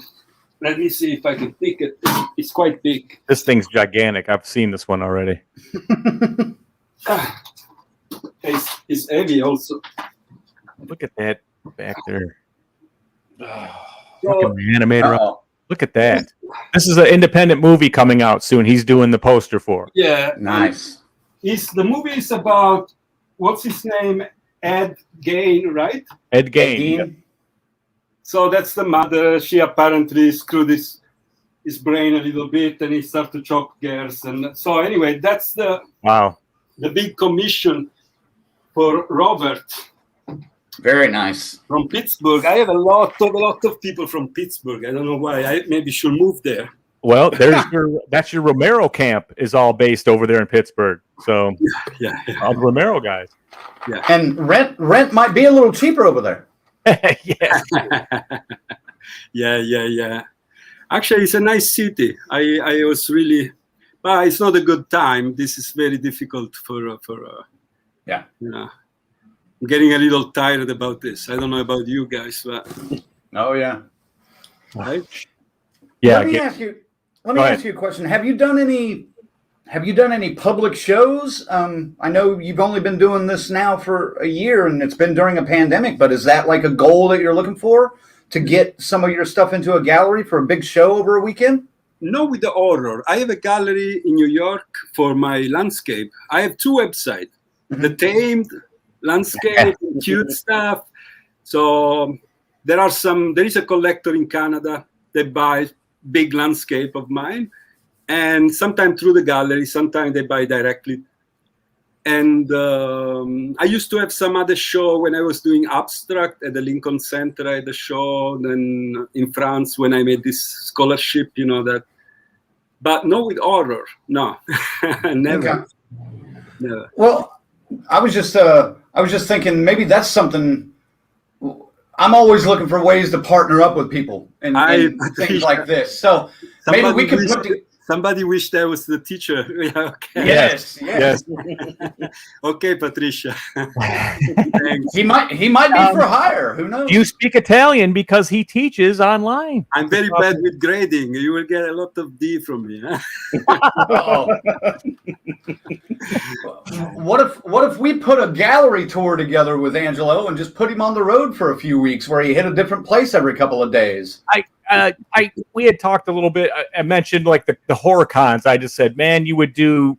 Oh my God, you would kill. Crazy. And like Horror Hound in Cincinnati or Horror Hound in Indianapolis, something like San that. Diego, they asked me, but everything is stuck, right? Yeah, everything's stuck now. But it's scheduled, but right now, what's the point? You don't want to book it because they're going to probably. Yeah, everything's tentative. And then let me ask you this. What is you were talking before about maybe offering some of your paintings as a print or a T-shirt. Has that ever moved any forward since you've brought that up? You know what? There was my wife that was kind of getting involved with this, but I have two problems. First of all, my father is an artisan. He was working with wood and was making little statue or, those old cabinet with a lion leg and stuff like that. So my father was terrorized when IKEA came around. They say, shit, everything is finished. Oh my God, people are not going to. And I am a little bit in my DNA like that. I'm an artisan. I like the only single product, and I don't like the idea of and another reason is I know that there is a very ugly market there of fake over and over. So once I give this print, you bought now the Evil Dead there with 8 of spades. 8 of spades, yes. Now, if I see a print of that, I know that I have to come to kick your ass, right? Because you're the only one. I'll give you his address. Let me know. I'm not selling. No. It's just that I don't like really when thing becomes overly, there are so many of these people that are just trying to reproduce in a infinite. I like to just keep one person happy. And, I tell you something also. I'm very sloppy. So I put many of my images on my page without reducing the size. Some of them, they're quite large format. So if somebody really likes to have these prints, they can just, help themselves and just try to print the decent size that they can do. I don't care. But I don't want to make a business in that sense. I like to do the tangible single piece and just give it.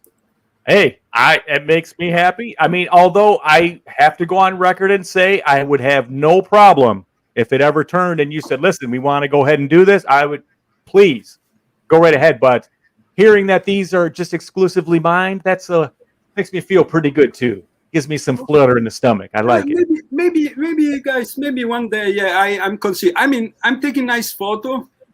Maybe one day I will make a calendar for my fans, or maybe I will drop a couple of T-shirts, with the best piece, or maybe my son, when I hit the ground, he wants to make some reproduction of Papa stuff, Monster. All right. There we go. It's. I just think, I honestly think you'd probably do pretty well with them. It's just why I ask. But at the same time, I'm fine with that. I'm fine sitting in front of these babies, these beauties, and no one else gets to have them but me. There is also another problem. Honestly, is I don't have that much space and time. Also, and taking very, very good sharp photo without the freaking glare, because the glare is our enemy. You see the glare on these guys. To make a photo without glare, you really need a dedicated place that I don't have, with a nice dark wall, with a perfect special light, everything polarized. And I used to go to B&H. I spent thousands and thousands of dollars because I used to be also into photography. But now I decide just to, deal with my brushes and colors, and not to get too much into the problem of getting a new computer, getting a printer, because to print also good definition, like very high glitch, those nice reproduction of a painting, they ask me like $60 each for about 18 by 24. So if they ask me $60, I'm going to ask 100. Yeah, double. Fight, So, and I don't want to make this cheap photocopy. They can do that by themselves from my page if somebody likes. I will say this: everything we've shown tonight, every picture we've seen, no camera, these cameras here, the cameras there, don't do them justice. These things, every time I've unpacked one, I just stare at it for 15, 20 minutes, just in awe at the depth to it. It's really unexplainable. You have to see these things in front of your face. I mean, you can look at them on the website, you get the idea, but then you actually get them, they're fucking alive. It's a whole different story. It's true. That's what they write to me all the time. They say, wow, it's 1,000 times better than the photo. Yeah, and the camera tends to flat the color. And, there is something, I think it's called moire. Moire, are you familiar with photography? So the problem is I paint on canvas, right? And all this little texture, they pick the color, and the digital camera, only the digital camera, reads all those little patterns and makes this stupid wave moire effect. So lately what I'm doing is I focus, and then I take a little bit out of focus in order for the camera not to read those. But then I have a photo that is not very sharp, and then I go on Photoshop, I try to... So I hate really that part. That's why I don't want to do prints also. This is direct. I do it, I slap the canvas and it's there. Wow, the digital guy, wow. We got it on. Dave Smithson has a question for you. He says, what's the name of the Ed Gein movie that you're doing the poster for? Dirty Boy. Dirty Boy. The Pain of Ed Gein. Okay. There you go, Dave. There is some indication on the page. Yeah, there is this friend of mine, Robert. There is the main guy, and then there is Dennis Daniel. That is going to be the director, and the guy of the drill, the Lombardo Radisha, is going to be the main actor. Ed Game. Okay. Nice.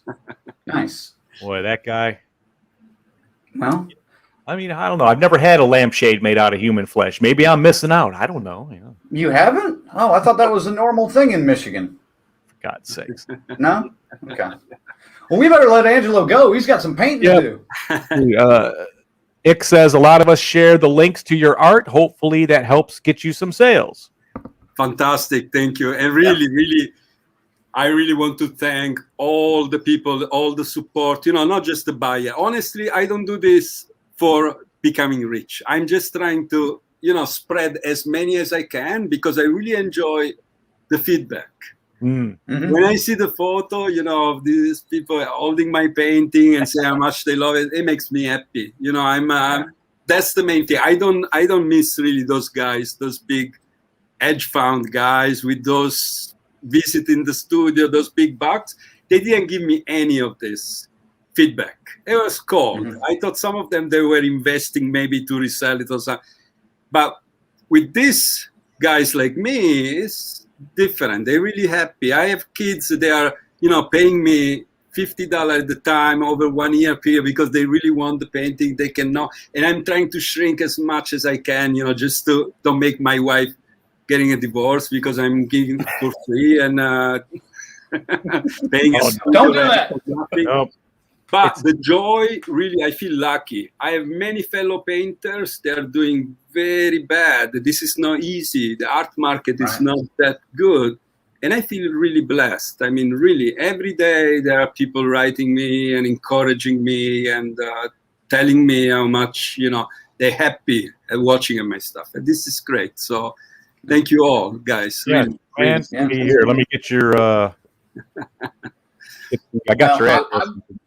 I want to just say you and I are going to be talking about a Twin Peaks commission in the future. I'm not sure exactly when, but that will happen. I'm guarantee you. I'm here, guys. Absolutely. I'm here. We brainstorm together when you have some ideas, okay?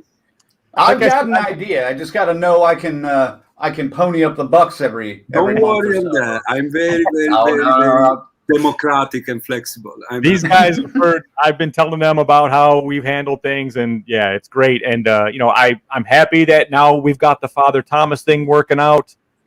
We're gonna talk. I think I'm gonna need a tall man at some point. We're gonna have to get down and discuss this too. Thank you, guys. Thank you so much. Angelo, thank you so much for joining us on Monday Maniacs tonight and being a part of the Death Curse Society. We wish you ultimate success and just keep it coming. It's gorgeous, it's beautiful, and it's exactly what we need here in this sick world. Something to look at, something like that. Thank you so much, man, and we'll be talking. We'll see you around, all right? Thank you. Yeah. Thank you, guys. All the best. Have a good night, Angelo. All the best. Angelo. Yep. All right, man. Oh, shit. Sorry, buddy. Oh, Zach. Did you cut him off? He was still talking. I didn't mean to. Oops. That was amazing. Yeah, man. He had a lot to say. Yeah, the sneak peeks of all the stuff in there that we got to look at. That's great. Guys, make sure to go to his website, God damn, I'm drawing a blank. AngelinoMarianoArt.com. AngeloMarianoArt.com. There we go. I'll get it right eventually. I'm still just flabbergasted from the conversation. That was lovely, man. He's a hell of a guy, man. I mean, and he's got it. He's got the gift. He's got the stroke. He's got that vision, and it's right there. And I keep saying no more. This is the last one, and then he does something else, and I just go, fuck. Right. Well, I warned you when you showed me the first one, and you said, I'm thinking about getting this. I was just like, if you get one, you're going to have 50 in your house by the time you're 50, and you're almost there.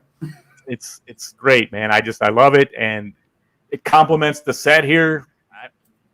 What the fuck? I love it. I just love it, man. And he's a hell of a guy. He's just I just wish I wasn't so much under the weather. I might have actually fucking talked. But it's you just, were kind of quiet. it's just amazing how he brings the beauty out of something so ugly, so to speak. I mean, I know we all see the beauty in horror. That's why we're fans of it. But man, he just really brings it out of these scenes. And it's the exact moments that he picks to do. That's what fucking. It's like it's the perfect frame every time, you know, that he picks, and it's man. And boy, we got to see some previous. Oh my god, that's the first time I've seen that one. Like, got to see the full size and everything. You know, that Father Thomas and my girl throwing her guts up. I'm very excited. Oh, here we go, Ick. Dave says, "Are your prints in a frame?" No, not right now. I was actually looking into this, but I guess this is kind of in right now, the no frame thing. But once I move everything around and get the permanent, they have them. You can get them done. It's relatively cheap compared to the actual paintings, you know. So, but no frames at this point, but they are coming. And Ick says Colonel needs to get a painting of the sock. Ooh, that's actually not a bad idea. $1 for something is not of the sock. Kiara says one of my favorite guests y'all had. Thanks, Kiara. I mean, man, that was fun. We've been looking forward to it. We didn't really know with the language barrier, but he was fine.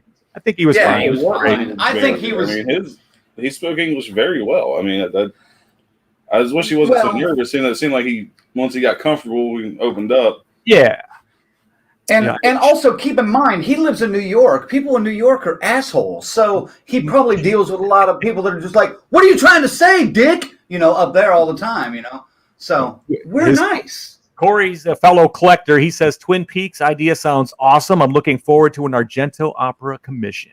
Yes. Dude, Corey, I've already got the idea for the Twin Peaks things in mind. I want Laura Palmer from the train scene, if you know what I mean, where she's just screaming up into the sky, blood kind of pouring out of her mouth, and then Bob just standing over her, just smashing her.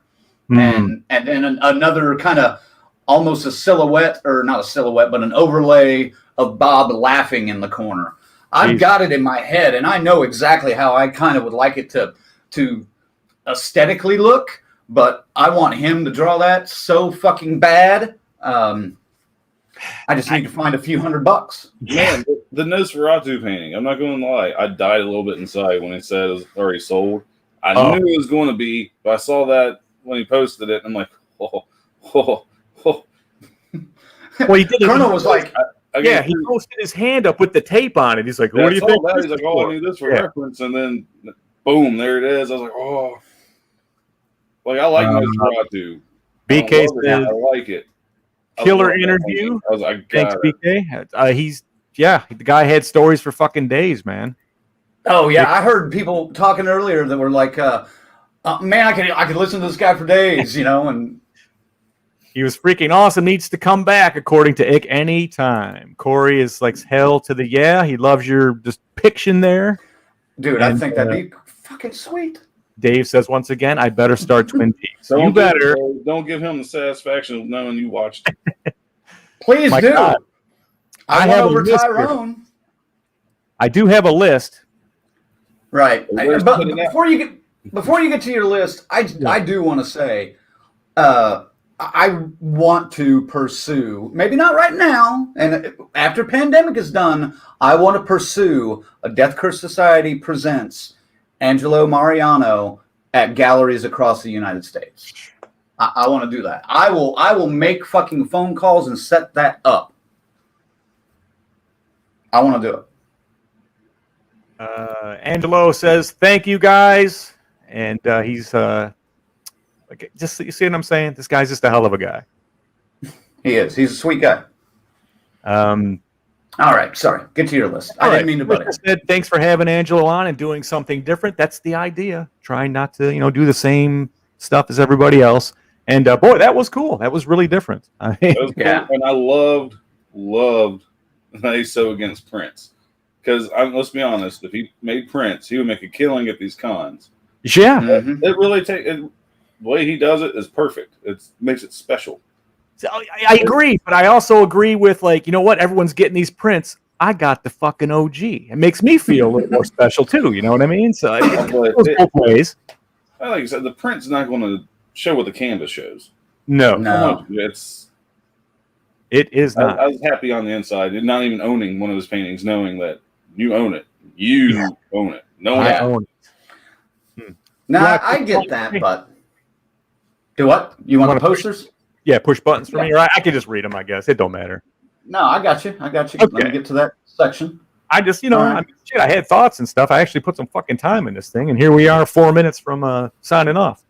No, we got a little time. We can go over. Okay. Colonel's not snoozing yet. He's not. You're like shit, and I gotta get up at 5 in the morning. Never mind. He did just give me a dirty look. So go fuck your list, Ziggy. Oh, here it is, real quick. Number 5, Adela Morte, Adela More, The Cemetery Man. It's underrated. I saw it in an art house back in 90 something. I don't even remember. Interesting, weird movie, but unforgettable. I dug it. I really dug it a lot.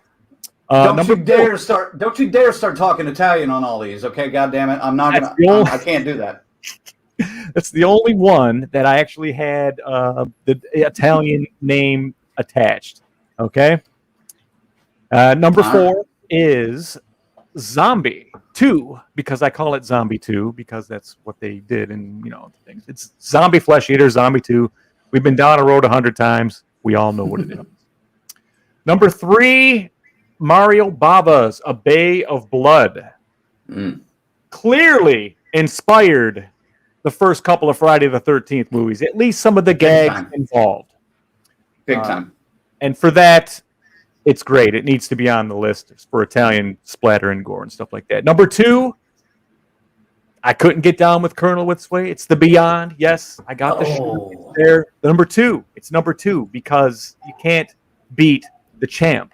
Honorable mentions. I have The House by the Cemetery. Sorry, Angelo. It just didn't make my main list. I do like it. I appreciate it a lot more now as an adult. But that movie, as a teen, I had problems with. And a lot of it was probably to do with Bob's voice, okay? The English voice they put in there. Honorable mention number 2, Demons. Yes. 1 and 2. Because if you've not seen these, you should. They're great examples of the difference in how the Italians approached the splatter as opposed to how Americans here did it in other places around as well. But Demons, it's cool in my book, man. Always. The final honorable mention, Suspiria. Argento had to make the list at some point. There it is. And of course, number 1, always and forever. The movie that warped me. I went and saw this fucking thing, not expecting to see what I saw. But when I came out of it with, especially this scene, this particular moment, I'm going to share with you right now, is the one that really pushed me on the path for forever horror.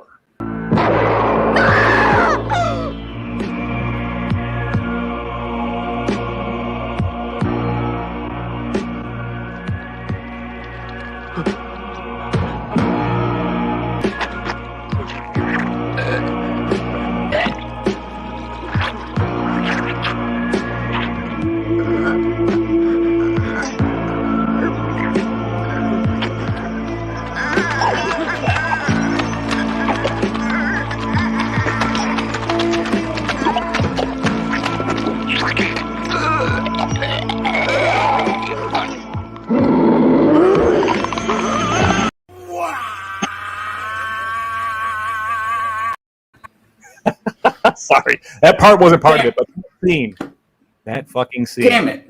You took my gag. I was gonna do, you dick. You were gonna do it. I was gonna give you this. Golf clap. Golf clap.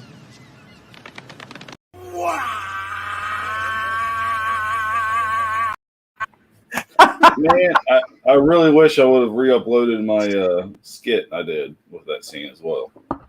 Yes. Oh yeah. I mean, it's just fantastic, man. But and the City of the Living Dead, obviously, number 1. It has to be A Nightmare Caught on Film.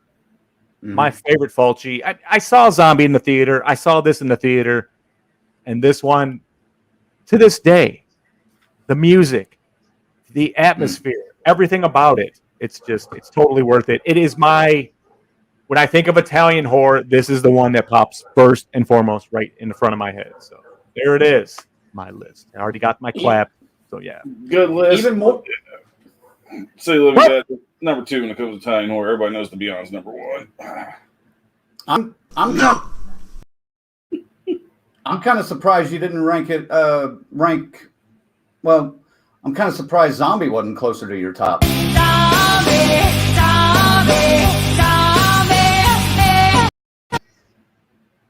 Oh, I was gonna click it too.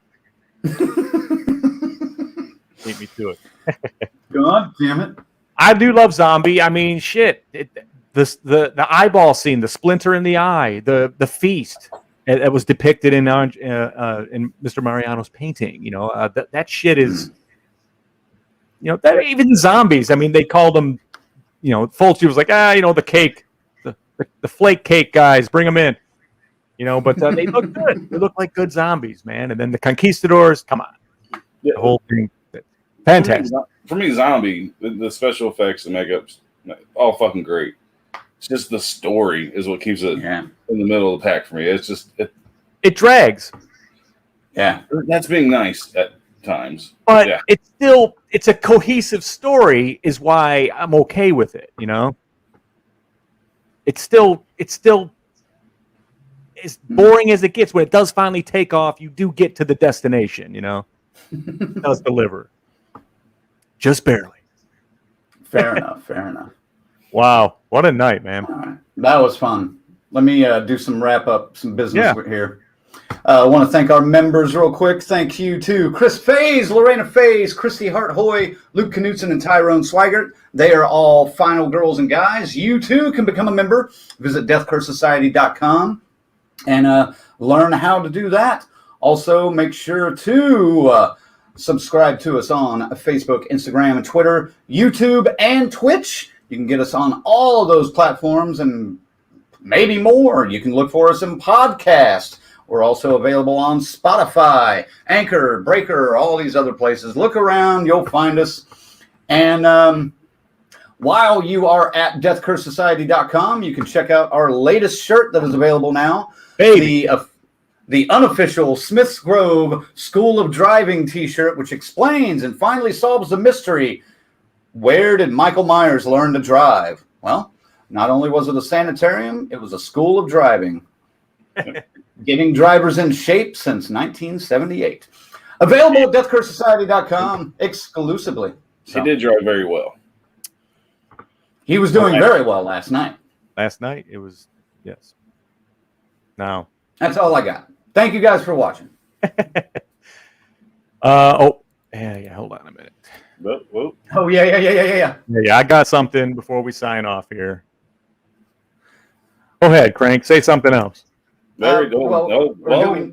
Do we need to throw it to my Colonel? name, Skip? Apparently so. Goddamn, Zag. What? Well, no, I think what he's doing is partial tie-in. Wait a minute. It's not doing the same thing.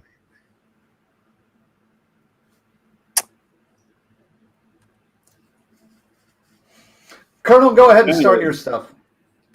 Anyway, thanks for joining us. Again, sorry I feel like shit. My eyes have been burning for like the past hour and a half. You see me doing this? It's because I had to empty the old sinuses. Catch my drift. Blow So your sorry. nose. Don't get sick. Wash your dick. Don't smell like Scuba Steve. Use Summer's Eve. And ammalarti, lava il tuo cazzo. What? Do that Non again? ammalarti, lava il tuo cazzo. That's how Angelo would say. Don't get sick. Wash your dick.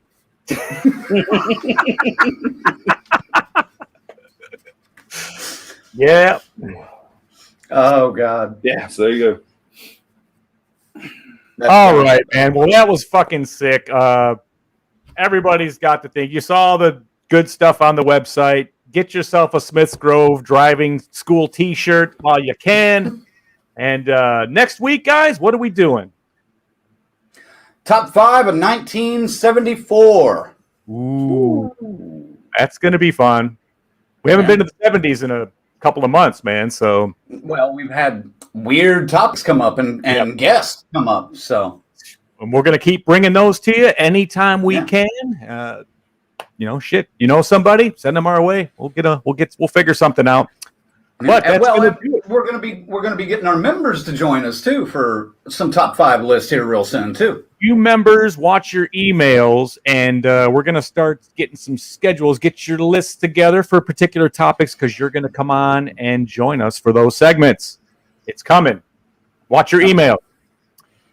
But for tonight, wow, what a great time! Angelo Mariano. Art.com if you are interested. You can hit him up on Facebook. He's real friendly and he's real approachable. He'll get right back to you fast. Yeah. And he's a great guy, man. And like I said, look at this shit. Look at it. Fuck. It's amazing. Beautiful. So that's it. We're done. We've got 1974 next week. We've got more stuff coming. Wait, what do we got coming? Do we have any segments? We don't this week, do we? Oh, yeah, we do. We have a review. Yeah, we still got most of our live show that we're breaking up into parts. We've got a review of Violation that's on Shudder. That's going to drop tomorrow. And then we've got looks at the trailers for The Power, The Banishing, and In the Earth coming later this week. And then a new episode starting on Tuesday. Yes. We're busy, folks. And the Creep Show. And Creep Show on Thursday, live. We'll be here live Thursday. Live. 9:30 or so. 9:30. Yes. As we have Hell's Kitchen, please let this be the last episode. It's got to be. It has to be the last one. Well, there's probably going to be a reunion episode, too. Don't say that, because, God, it kills me to go live at 9:30 and try to be entertaining for just a half an hour. I mean, people watching the show know I'm fucking useless at like 9:15. That's when I start shutting down. I didn't even really set up like I did. I just put my shit up and turn on the light, and it's like I got like a shadow on half of my face when we went live. I was like, fuck it. It's all right. It's all right, man. Society Unplugged. Unplugged, baby. Speaking of unplugging, it's time, folks. We're going to sign off. So, for the Colonel, for the Red Crank, I am Zigzag. This is Death Curse Society. You've been watching Monday Maniacs, and we'll see you real soon. Everybody, like George A. Romero once said, stay scared. Wow.